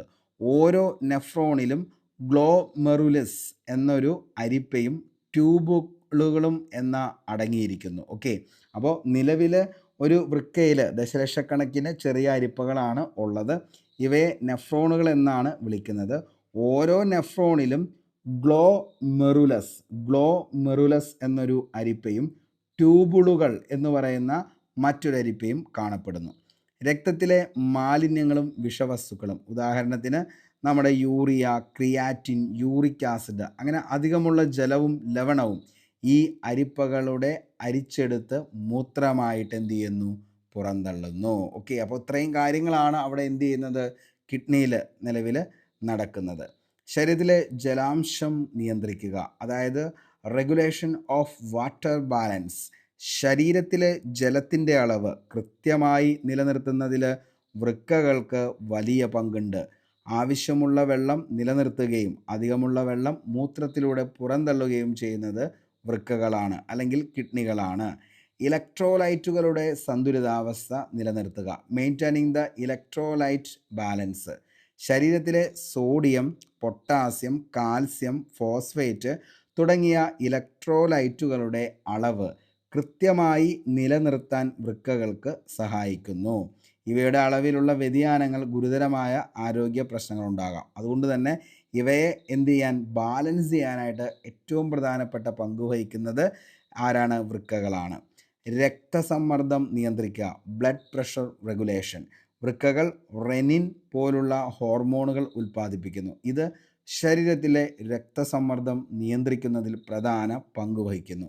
ജലാംശവും ഉപ്പിൻ്റെ അളവും നിയന്ത്രിക്കുന്നതിലൂടെയും വൃക്കകൾ രക്തസമ്മർദ്ദം ക്രമീകരിക്കുന്നു. അതേപോലെ തന്നെ ചുവന്ന രക്താണുക്കളുടെ ഉൽപ്പാദനം, ഓക്കെ, അതേപോലെ അമ്ലക്ഷാര സന്തുലിതാവസ്ഥ, വൈറ്റമിൻ ഡി സജീവമാക്കുന്നു. ഇതൊക്കെ ആരുടെ ധർമ്മങ്ങളിൽ പെടുന്നതാണ്? വൃക്കകളുടെ ധർമ്മങ്ങളിൽ പെടുന്നതാണ്. ഓക്കെ, അപ്പോൾ ഇത്രയും ഇമ്പോർട്ടൻ്റ് ആണ്. അപ്പോൾ വൃക്കകളുടെ പ്രധാനപ്പെട്ട ധർമ്മങ്ങൾ നമുക്കറിയാം. മനുഷ്യരിലെ ഏറ്റവും പ്രധാനപ്പെട്ട അവയവങ്ങളിൽ ഒന്നാണ് വൃക്കകൾ എന്ന് പറയുന്നത്. പയർവൃത്തിൻ്റെ ആകൃതിയിലാണിത് കാണപ്പെടുന്നത്. അതേപോലെ തന്നെ രക്തം ശുദ്ധീകരിക്കുക, ശരീരത്തിലെ ജലാംശം നിയന്ത്രിക്കുക, ഇലക്ട്രോലൈറ്റുകളുടെ സന്തുലിതാവസ്ഥ, രക്തസമ്മർദ്ദം നിയന്ത്രിക്കുക, ചുവന്ന രക്താണുക്കളുടെ ഉൽപ്പാദനം, അമ്ലക്ഷാര സന്തുലിതാവസ്ഥ നിലനിർത്തുക, വൈറ്റമിൻ ഡി സജീവമാക്കുക. ഇത്രയും കാര്യങ്ങളാണ് വൃക്കകളുടെ പ്രധാനപ്പെട്ട ധർമ്മങ്ങൾ എന്നുള്ളത് മക്കളെ മനസ്സിലാക്കി വെക്കുക. ഓക്കെ, ഇനി നമുക്ക് അടുത്ത ചോദ്യത്തിലേക്ക് പോകാം. മാംസാഹാരികൾക്ക് ആഹാരം കടിച്ചു കീറാൻ സഹായിക്കുന്ന പല്ല് ഏതാണെന്ന് ചോദിച്ചാൽ ഏതാണ്? യെസ്, കോമ്പല്ലാണ്. ഓക്കെ, അപ്പോൾ മാംസാഹാരികൾക്ക് ആഹാരം കടിച്ചു കീറാൻ സഹായിക്കുന്ന പല്ല് ഏതാണെന്ന് ചോദിച്ചാൽ അതേതാണ്? കോമ്പല്ലാണ്. നമുക്ക് ബാക്കി വസ്തുതകളിലേക്ക് നോക്കാം. മനുഷ്യൻ്റെ വായിലെ പല്ലുകളെ അവയുടെ ആകൃതി, സ്ഥാനം, ധർമ്മം എന്നിവയനുസരിച്ച് പ്രധാനമായിട്ടും 4ആയി തരംതിരിക്കാം. അതിൽ ഒന്നാമത്തെയാണ് ഉളിപ്പല്ലുകൾ എന്ന് പറയുന്നത്, രണ്ടാമത്തത് കോമ്പല്ലുകൾ, മൂന്നാമത്തതാണ് അഗ്രചർവണകങ്ങൾ എന്ന് പറയുന്നത്, നാലാമത്തെയാണ് ചർവണകങ്ങൾ എന്ന് പറയുന്നത്. ഓക്കെ, അപ്പോൾ മനുഷ്യനിൽ നമുക്ക് അവരുടെ പല്ലുകളെ നമുക്ക് ആകൃതിയുടെയും സ്ഥാനത്തിൻ്റെയും ധർമ്മത്തിൻ്റെയും ഒക്കെ അടിസ്ഥാനത്തിൽ എത്രയായി തരംതിരിക്കാമെന്ന് ചോദിച്ചാൽ 4 അതിലൊന്നാമത്തെയാണ് ഉളിപ്പല്ലുകൾ. അതായത് എണ്ണം മുകളിലും താഴെയുമായി ഓരോ നിരയിലും 4 വീതം, അങ്ങനെ ആകെ 8 ഉളിപ്പല്ലുകളാണ് നമുക്കുള്ളത്. മുൻവശത്തുള്ള 4 പല്ലുകൾ, അതേപോലെ തന്നെ എന്താണ് 8 അങ്ങനെ എന്ത് വരുന്നത്? ഉളിപ്പല്ലുകൾ വരുന്നത്. ഇതിൻ്റെ പ്രധാന ധർമ്മം എന്താ ചോദിച്ചാൽ ഉളിപ്പല്ല് ഭക്ഷണം മുറിച്ചെടുക്കാൻ സഹായിക്കുന്നു. നേരിയതും മൂർച്ചയുള്ളതുമായ അഗ്രഭാഗമാണ് ഇവയ്ക്കുള്ളത്. ഇതിൻ്റെ പ്രത്യേകത, ചിരിക്കുമ്പോൾ കാണുന്ന മുൻനിരയിലെ പല്ലുകൾ ഏതാണെന്ന് ചോദിച്ചാൽ അതാണ് ഉളിപ്പല്ലുകൾ എന്ന് പറയുന്നത്. അപ്പോൾ ഉളിപ്പല്ലുകളുടെ എണ്ണം എത്രയാണെന്ന് ചോദിച്ചാൽ എത്രയാണ്? 8 ഉള്ളത്. മുകളിലും താഴെയുമായിട്ട് 4 വീതം കാണുന്നതാണ് നമ്മുടെ ഈ ഉളിപ്പല്ലെന്ന് പറയുന്നത്. ഓക്കെ, ധർമ്മം എന്താ? ഭക്ഷണം മുറിച്ചെടുക്കാൻ സഹായിക്കുന്ന നേരിയതും മൂർച്ചയുള്ളതുമായിട്ടുള്ള അഗ്രമുള്ള പല്ലുകളെയാണ് നമ്മൾ എന്തെന്ന് വിളിക്കുന്നത്? ഈ പറയുന്ന ഉളിപ്പല്ലുകൾ എന്ന് പറയുന്നത്.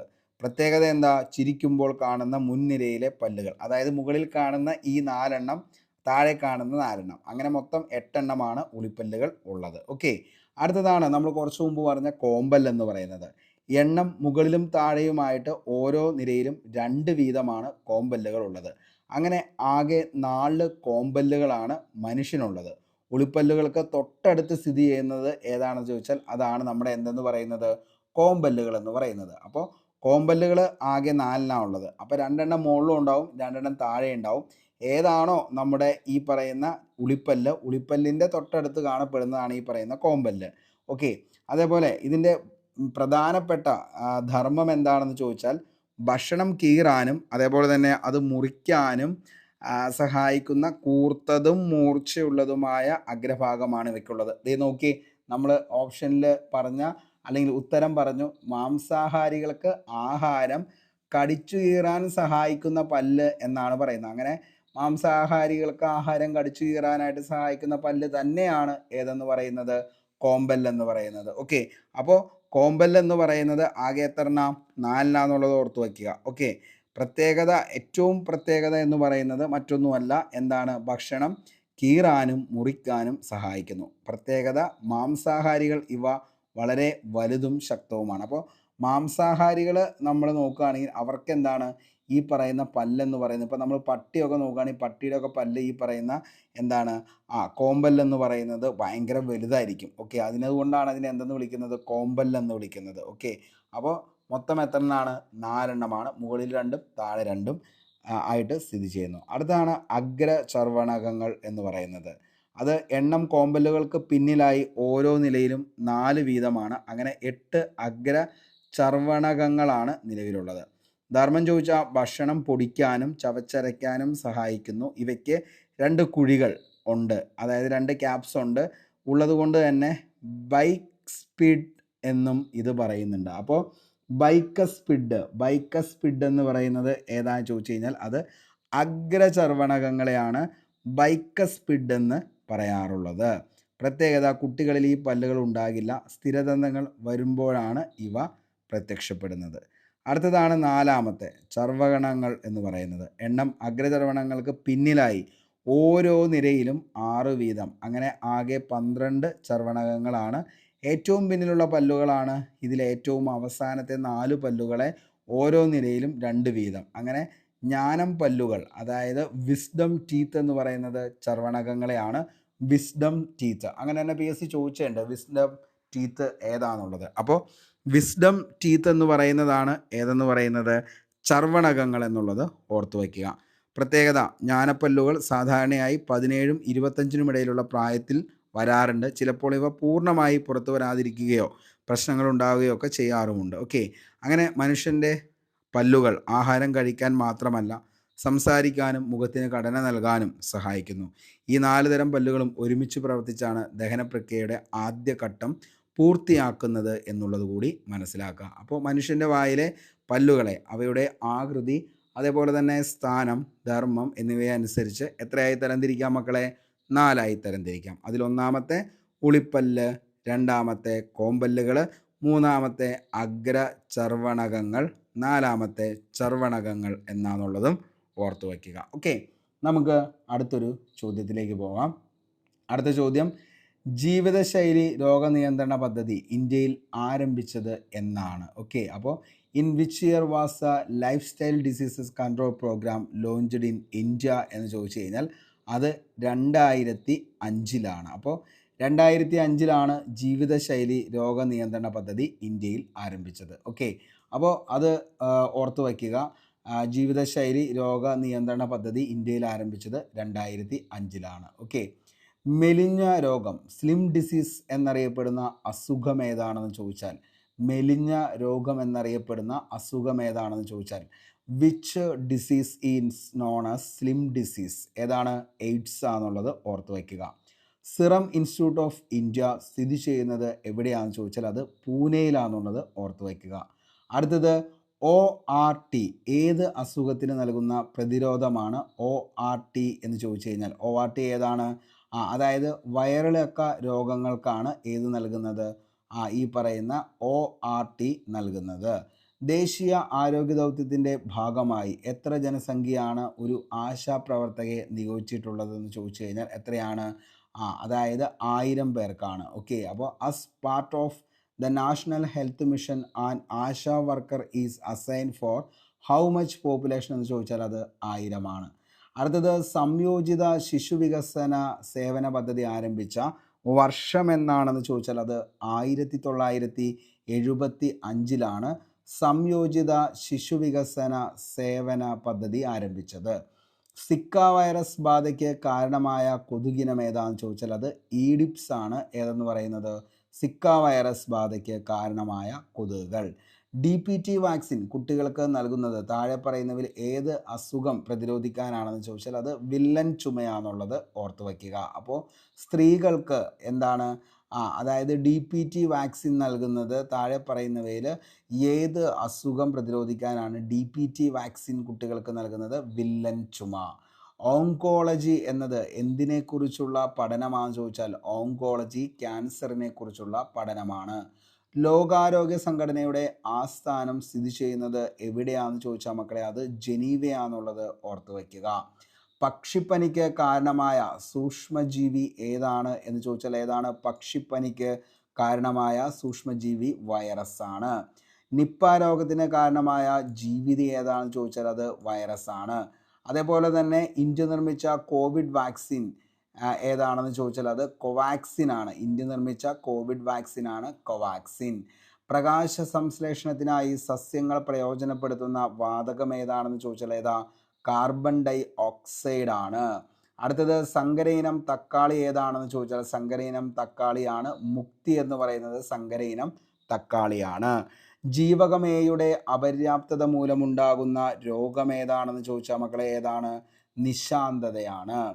അതേപോലെ തന്നെ അടുത്ത ചോദ്യമാണ് ദഹിച്ച ആഹാര പദാർത്ഥങ്ങളിൽ നിന്നുള്ള പോഷകഘടകങ്ങൾ രക്തത്തിലേക്ക് ആഗീകരണം ചെയ്യുന്ന ദഹന വ്യവസ്ഥയുടെ ഭാഗം ഏതാണെന്ന് ചോദിച്ചാൽ മക്കളെ അത് ചെറുകുടലാണ്. അതായത് സ്മോൾ ഇൻറ്റസ്റ്റിൻ ആണെന്നുള്ളത് ഓർത്തു വയ്ക്കുക.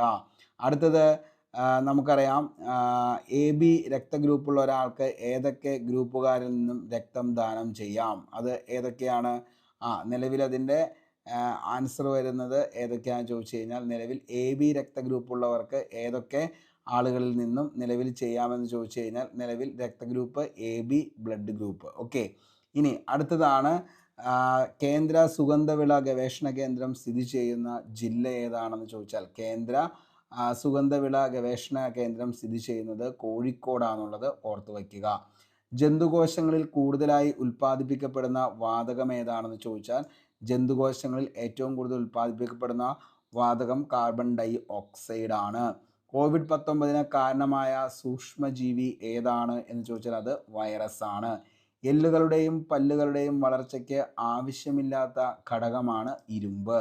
അതേപോലെ തന്നെ മനുഷ്യ ശരീരത്തിൽ തരുണാസ്ഥികൾ കാണപ്പെടുന്നത് എവിടെയാണെന്ന് ചോദിച്ചാൽ ചെവിക്കുടയിൽ കശേരുക്കൾക്കിടയിൽ 2 അസ്ഥികൾ ചേരുന്ന ഭാഗത്ത് നേസൽ സെപ്റ്റത്തിലാണ്. ഓക്കെ, അടുത്തത് പരിസ്ഥിതി പ്രശ്നങ്ങളെ സംബന്ധിച്ച് ശാസ്ത്രീയ പഠനം നടത്തുന്നതിനായി തുടങ്ങിയ Centre for Science and Environment എന്ന സ്ഥാപനം ആരംഭിച്ചത് അനിൽ അഗർവാളാണ്. Indian Institute of Spice Research സ്ഥിതി ചെയ്യുന്നത് കോഴിക്കോടാണ്. കിരൺ, അർക്ക, സൽകീർത്തി എന്നിവ ഏതു വിളയുടെ സങ്കര ഇനമാണെന്ന് ചോദിച്ചാൽ അത് പാവലാണ്. ആഗോളതാപനത്തിന് കാരണമല്ലാത്തൊരു വാതകം നൈട്രജൻ ആണ്. മറ്റത് ക്ലോറോ ഫ്ലൂറോ കാർബൺ ആണെന്നുള്ളത് ഓർത്തു വയ്ക്കുക. താഴെ കൊടുക്കുന്നവയിൽ ഈച്ച മുഖേന പകരുന്ന രോഗം അതാണ് കോളറ എന്ന് പറയുന്നത്. ജീവകം സിയുടെ അപര്യാപ്തത മൂലമുണ്ടാകുന്ന രോഗം ഏതാണെന്ന് ചോദിച്ചാൽ മക്കളെ അത് സ്കർവി ആണെന്നുള്ളത് ഓർത്തു വയ്ക്കുക. വൈറ്റമിൻ സി, നാവികരുടെ പ്ലേഗ്. പൂർണ്ണ ക്ഷയാവലംബരായ പരിചരിക്കുന്നവർക്ക് പ്രതിമാസ ധനസഹായം നൽകുന്ന കേരളത്തിലെ ആരോഗ്യ ക്ഷേമ പദ്ധതി ഏതാണെന്ന് ചോദിച്ചാൽ അതാണ് ആശ്വാസ കിരൺ എന്ന് പറയുന്നത്. ഹൃദയമിടിപ്പ് അറിയാനുള്ള ഉപകരണമായ സ്റ്റെതസ്കോപ്പ് ആദ്യമായി നിർമ്മിച്ചതാരാന്ന് ചോദിച്ചാൽ അത് റെനെ ലെനക്ക എന്നുള്ളത് ഓർത്തു വയ്ക്കുക.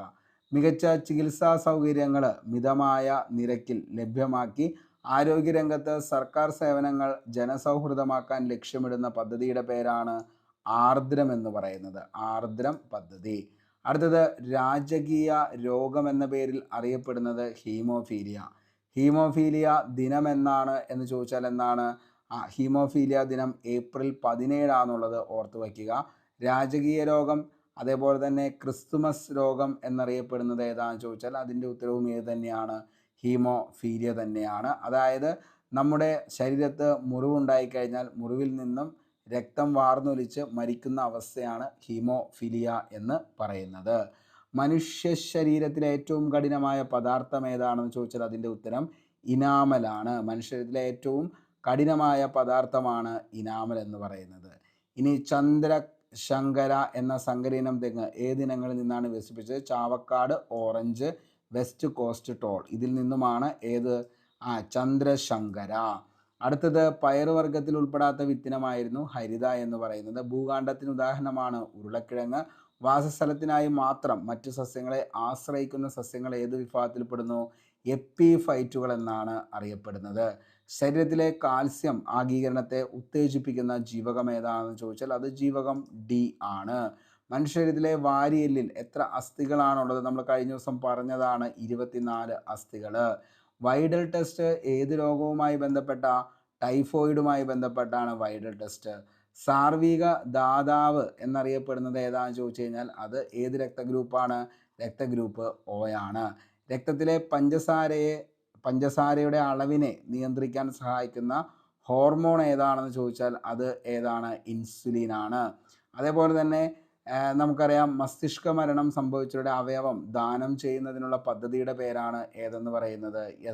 മൃതസഞ്ജീവനിയാണ്. അപ്പോൾ മൃതസഞ്ജീവനി ഓർത്തു വയ്ക്കുക, വെരി വെരി ഇമ്പോർട്ടൻ്റ് ആണ്. അടുത്തത് വിഘാടകർ എന്ന വിഭാഗത്തിൽ പെടുന്നതിനെ കണ്ടെത്തുക എന്നുള്ളതാണ്. വിഘാടകരാണ് എന്തെന്ന് പറയുന്നത്? ഈ പറയുന്ന ബാക്ടീരിയ എന്ന് പറയുന്നത്.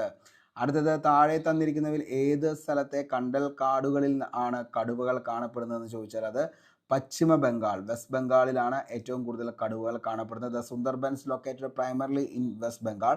India and Bangladesh are famous for their mangroves forest and are home to the royal Bengal tiger. Okay. ഇനി അടുത്തത് അന്തരീക്ഷത്തിലേക്ക് എത്തുന്ന കാർബൺ മോണോക്സൈഡിൻ്റെ പ്രധാന ഉറവിടം ഏതാണെന്ന് ചോദിച്ചാൽ വാഹനങ്ങളിലെ പുകയാണ്. സ്മോക്ക് ഫ്രം വെഹിക്കിൾസ് ആണ് അന്തരീക്ഷത്തിലേക്ക് എത്തുന്ന കാർബൺ മോണോക്സൈഡിൻ്റെ പ്രധാന ഉറവിടം എന്ന് പറയുന്നത്.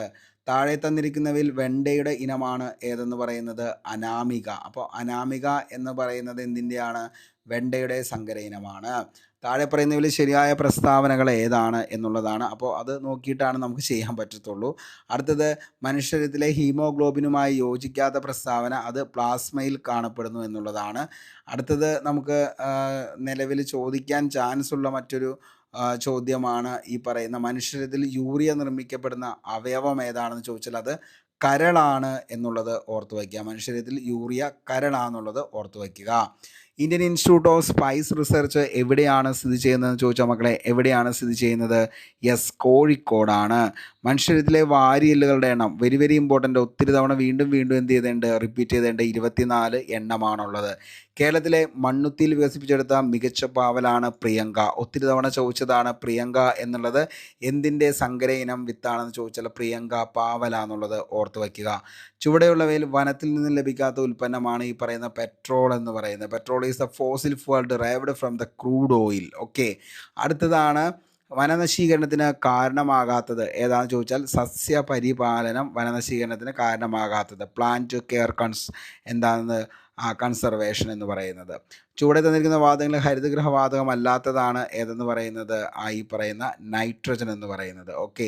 അപ്പോൾ ഏതാണ് ഹരിതഗൃഹ വാതകം എന്ന് ചോദിച്ചു കഴിഞ്ഞാൽ ക്ലോറോഫ്ലൂറോ കാർബൺസ് എന്നറിയപ്പെടുന്നതാണ് ഹരിതഗൃഹ വാതകം എന്ന് അറിയപ്പെടുന്നത്. അടുത്തതാണ് നിലവിൽ സർക്കാർ ആശുപത്രികളുടെ അടിസ്ഥാന സൗകര്യം മെച്ചപ്പെടുത്തി അവയെ ജനസൗഹൃദമാക്കുന്ന നവകേരള ദൗത്യത്തിൻ്റെ ഭാഗമായ പദ്ധതി ഏതാണെന്ന് ചോദിച്ചാൽ മക്കളെ അത് ആർദ്രമാണെന്നുള്ളത് ഓർത്തു വയ്ക്കുക. ആർദ്രം. ചുവടെ തന്നിരിക്കുന്നവയിൽ ഏതാണ് വൈറസ് കാരണം ഉണ്ടാകുന്ന രോഗം? നിപ്പ, എയ്ഡ്സ് എന്നിവ വൈറസ് രോഗമാണ്.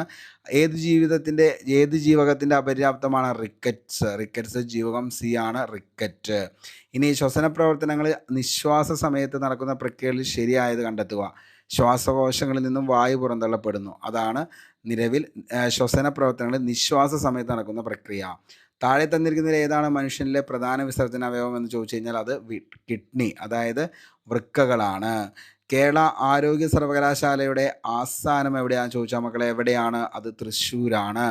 COVID-19 ബന്ധപ്പെട്ട് സർക്കാർ പുറത്തിറക്കിയ മൊബൈൽ ആപ്ലിക്കേഷൻ നമുക്കറിയാം ഏറ്റവും കൂടുതൽ പ്ലേ സ്റ്റോറിൽ നിന്ന് 5 മില്യൺ ഡൗൺലോഡ്സ് ആയിട്ടുള്ള ഒരു ആരോഗ്യവുമായി ബന്ധപ്പെട്ട് അല്ലെങ്കിൽ ആരോഗ്യ മിഷനുമായി ബന്ധപ്പെട്ട് നിലവിൽ പോയ ആപ്പാണ് ആരോഗ്യ സേതു എന്നുള്ളത്. വനങ്ങളുടെ സംരക്ഷണവുമായി ബന്ധപ്പെട്ട് 1983 കർണാടകത്തിൽ ആരംഭിച്ച പ്രസ്ഥാനം ചോദിച്ചു കഴിഞ്ഞാൽ അതാണ് അപ്പിക്കോ പ്രസ്ഥാനം എന്ന് പറയുന്നത്. അപ്പിക്കോ പ്രസ്ഥാനം വെരി വെരി ഇമ്പോർട്ടൻ്റ് ആണ്, ചോദിക്കാൻ ചാൻസ് ഉണ്ട്. അന്താരാഷ്ട്ര ജൈവ വൈവിധ്യ ദിനമായി ആചരിക്കുന്നത് എന്നാണെന്ന് ചോദിച്ചാൽ അതെന്നാണ്? മെയ് 22 ഭക്ഷ്യശൃംഖലയിലെ പ്രാഥമിക ഉപഭോക്താവ് എന്നറിയപ്പെടുന്നത് ഏതാണെന്ന് ചോദിച്ചാൽ ഏതാണ്? യെസ്, ഹെർബിവോർ, അതായത് സസ്യബുക്കാണ്. കേന്ദ്ര തോട്ടവിള ഗവേഷണ കേന്ദ്രം സ്ഥിതി ചെയ്യുന്നത് എവിടെയാണെന്ന് ചോദിച്ചു കഴിഞ്ഞാൽ എവിടെയാ? ഒത്തിരി തവണ ചോദിച്ചു, എവിടെയാ? കാസർഗോഡാണ്. തെങ്ങിൻ്റെ സങ്കര ഇനമാണ് ഏതെന്ന് പറയുന്നത്? അക്ഷയ, തെങ്ങിൻ്റെ സങ്കര ഇനം. കേരള സർക്കാരിൻ്റെ സമ്പൂർണ്ണ അവയവദാന പദ്ധതിക്ക് പറയുന്ന പേരാണ് മൃതസഞ്ജീവനി. ഇമ്പോർട്ടൻ്റ്. പുകവലി മൂലം ശ്വാസകോശത്തിനുണ്ടാകുന്ന രോഗത്തിന് പറയുന്നതാണ് എംഫസീമ. നമ്മൾ ഒരു തിയേറ്ററിൽ പോയി സിനിമ കാണുകയാണെങ്കിൽ ഏറ്റവും കൂടുതൽ വരുന്നൊരു പരസ്യമാണ് പുകവലി അല്ലെങ്കിൽ എംഫസീമ.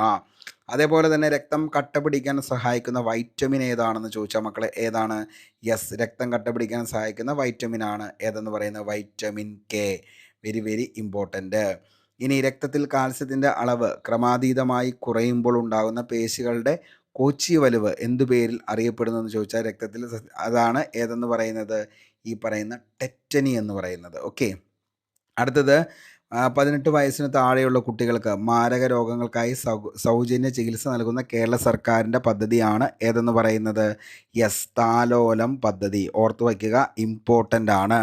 ഇനി മനുഷ്യശരീരത്തിലെ ഏറ്റവും വലിയ ഗ്രന്ഥി ഏതാണെന്ന് ചോദിച്ചാൽ ഏതാണ്? മനുഷ്യശരീരത്തിലെ ഏറ്റവും വലിയ ഗ്രന്ഥിയാണ് കരളെന്ന് പറയുന്നത്. എലിപ്പനിക്ക് കാരണമായ രോഗാണു ഏതാണെന്ന് ചോദിച്ചാൽ ഏതാണ്? എലിപ്പനി ഒത്തിരി തവണ ചോദിച്ചു. ബാക്ടീരിയ. ഇനി താഴെ പറയുന്നതിൽ പട്ടിക ശരിയായ ഗ്രന്ഥി അത് വേണ്ട. ലോക പ്രമേഹ ദിനമായിട്ട് ആചരിക്കുന്നത് എന്നാണ് എന്ന് ചോദിച്ചാൽ എന്നാണ്? യെസ്, നവംബർ 4 ലോക പ്രമേഹ ദിനമായിട്ട് ആചരിക്കുന്നത്. ലോക പ്രമേഹ ദിനമായി നവംബർ 14. വൈറ്റമിൻ എയുടെ തുടർച്ചയായ അഭാവം മൂലം കോർണിയാധാര്യമായി വരുന്ന അവസ്ഥയ്ക്ക് പറയുന്ന പേരാണ് എന്തെന്ന് പറയുന്നത്? സിറോഫ്താൽമിയ എന്നുള്ളത് ഓർത്തു വയ്ക്കുക. അടുത്തത് നമുക്ക് നോക്കാം, അതായത് താഴെ കൊടുത്തിരുന്ന പ്രസ്താവന പോട്ടെ. അടുത്തത് നെഫ്രൈറ്റിസ് മനുഷ്യ ശരീരത്തിൻ്റെ ഏത് അവയവത്തെയാണ് നെഫ്രൈറ്റിസ് ബാധിക്കുന്നതെന്ന് ചോദിച്ചു കഴിഞ്ഞാൽ ഏത് അവയവത്തെയാണ്? യെസ്, വൃക്കയാണ് ഏത് ബാധിക്കുന്നത്? ഈ പറയുന്ന നെഫ്രൈറ്റിസ് ബാധിക്കുന്നത്. ഓക്കെ, അപ്പോൾ പിത്തരസം ഉൽപ്പാദിപ്പിക്കുന്ന കരളിലാണെന്നുള്ളത് കൂടി ഓർത്ത് വച്ചേക്കുക. അപ്പോൾ ഇത്രയും കാര്യങ്ങളാണ് നമുക്ക് ഇന്നത്തെ PYQയിൽ നമ്മൾ ഉൾപ്പെടുത്തിയത്. അപ്പോൾ 101 ചോദ്യങ്ങളും അതിൻ്റെ വസ്തുതകളും നമ്മൾ പറഞ്ഞു പോയി. അത് ഓരോ വസ്തുതകളും നമ്മൾ വീണ്ടും എടുത്ത് പറഞ്ഞു കഴിയുമ്പോൾ ക്ലാസ്സിൻ്റെ ലെങ്ത് ഒത്തിരി കൂടും. 1, 2, 3 മണിക്കൂറിൽ പോലും തീരത്തില്ല. നിങ്ങൾ നോക്കിക്കഴിഞ്ഞാൽ മനസ്സിലാവും. ഫസ്റ്റ് നമ്മൾ ആദ്യത്തെ ഒരു 10 എക്സ്പ്ലെയിൻ ചെയ്തപ്പോൾ തന്നെ ഏകദേശം 1 മണിക്കൂറിൻ്റെ അടുത്താണ് ക്ലാസ് വരുന്നത്. അപ്പോൾ അതുകൊണ്ടാണ് ബാക്കിയുള്ളതെല്ലാം നമ്മൾ ജസ്റ്റ് ചോദ്യവും ഉത്തരവുമായിട്ട് പറഞ്ഞു പോയത്. നിങ്ങൾക്ക് അതിൻ്റെ ഡീറ്റെയിൽ ആയിട്ടുള്ള എക്സ്പ്ലനേഷൻ വേണമെന്നുണ്ടെങ്കിൽ തീർച്ചയായിട്ടും അടുത്ത ദിവസം അതിൻ്റെ ക്ലാസ് തരുന്നതായിരിക്കും. ഇത്രയും കാര്യങ്ങളൊക്കെയാണ് പറയാനുള്ളൂ. എല്ലാവർക്കും നന്നായിട്ട് പഠിക്കാനായിട്ട് പറ്റട്ടെ എന്ന് ആത്മാർത്ഥമായി സർവേശ്വരനോട് പ്രാർത്ഥിക്കുന്നു. ക്ലാസ് ഇഷ്ടപ്പെട്ടെങ്കിൽ ഉറപ്പായിട്ട് ലൈക്ക് ചെയ്യുക. ക്ലാസ് കണ്ടു കഴിഞ്ഞാലുടൻ ഇതിൻ്റെ PDF നോട്ടിന് നമ്മുടെ ടെലഗ്രാമിലും ജോയിൻ ചെയ്തു. അതിൻ്റെ അകത്ത് നമ്മുടെ നിലവിലത്തെ ലിങ്ക് അതിൻ്റെ അകത്ത് ഞാൻ കൊടുത്തേക്കാം. അപ്പോൾ നിങ്ങളൊന്ന് പോയി കാണുക, തീർച്ചയായിട്ടും ഉപകാരപ്പെടുന്നൊരു ക്ലാസ് ആയിരിക്കും. അപ്പോൾ നമുക്ക് പുതിയൊരു വീഡിയോയുമായി നമുക്ക് വീണ്ടും കണ്ടുമുട്ടാം. അതുവരത്തേക്കും short break. Signing off, Arun Kombanadan. Thank U.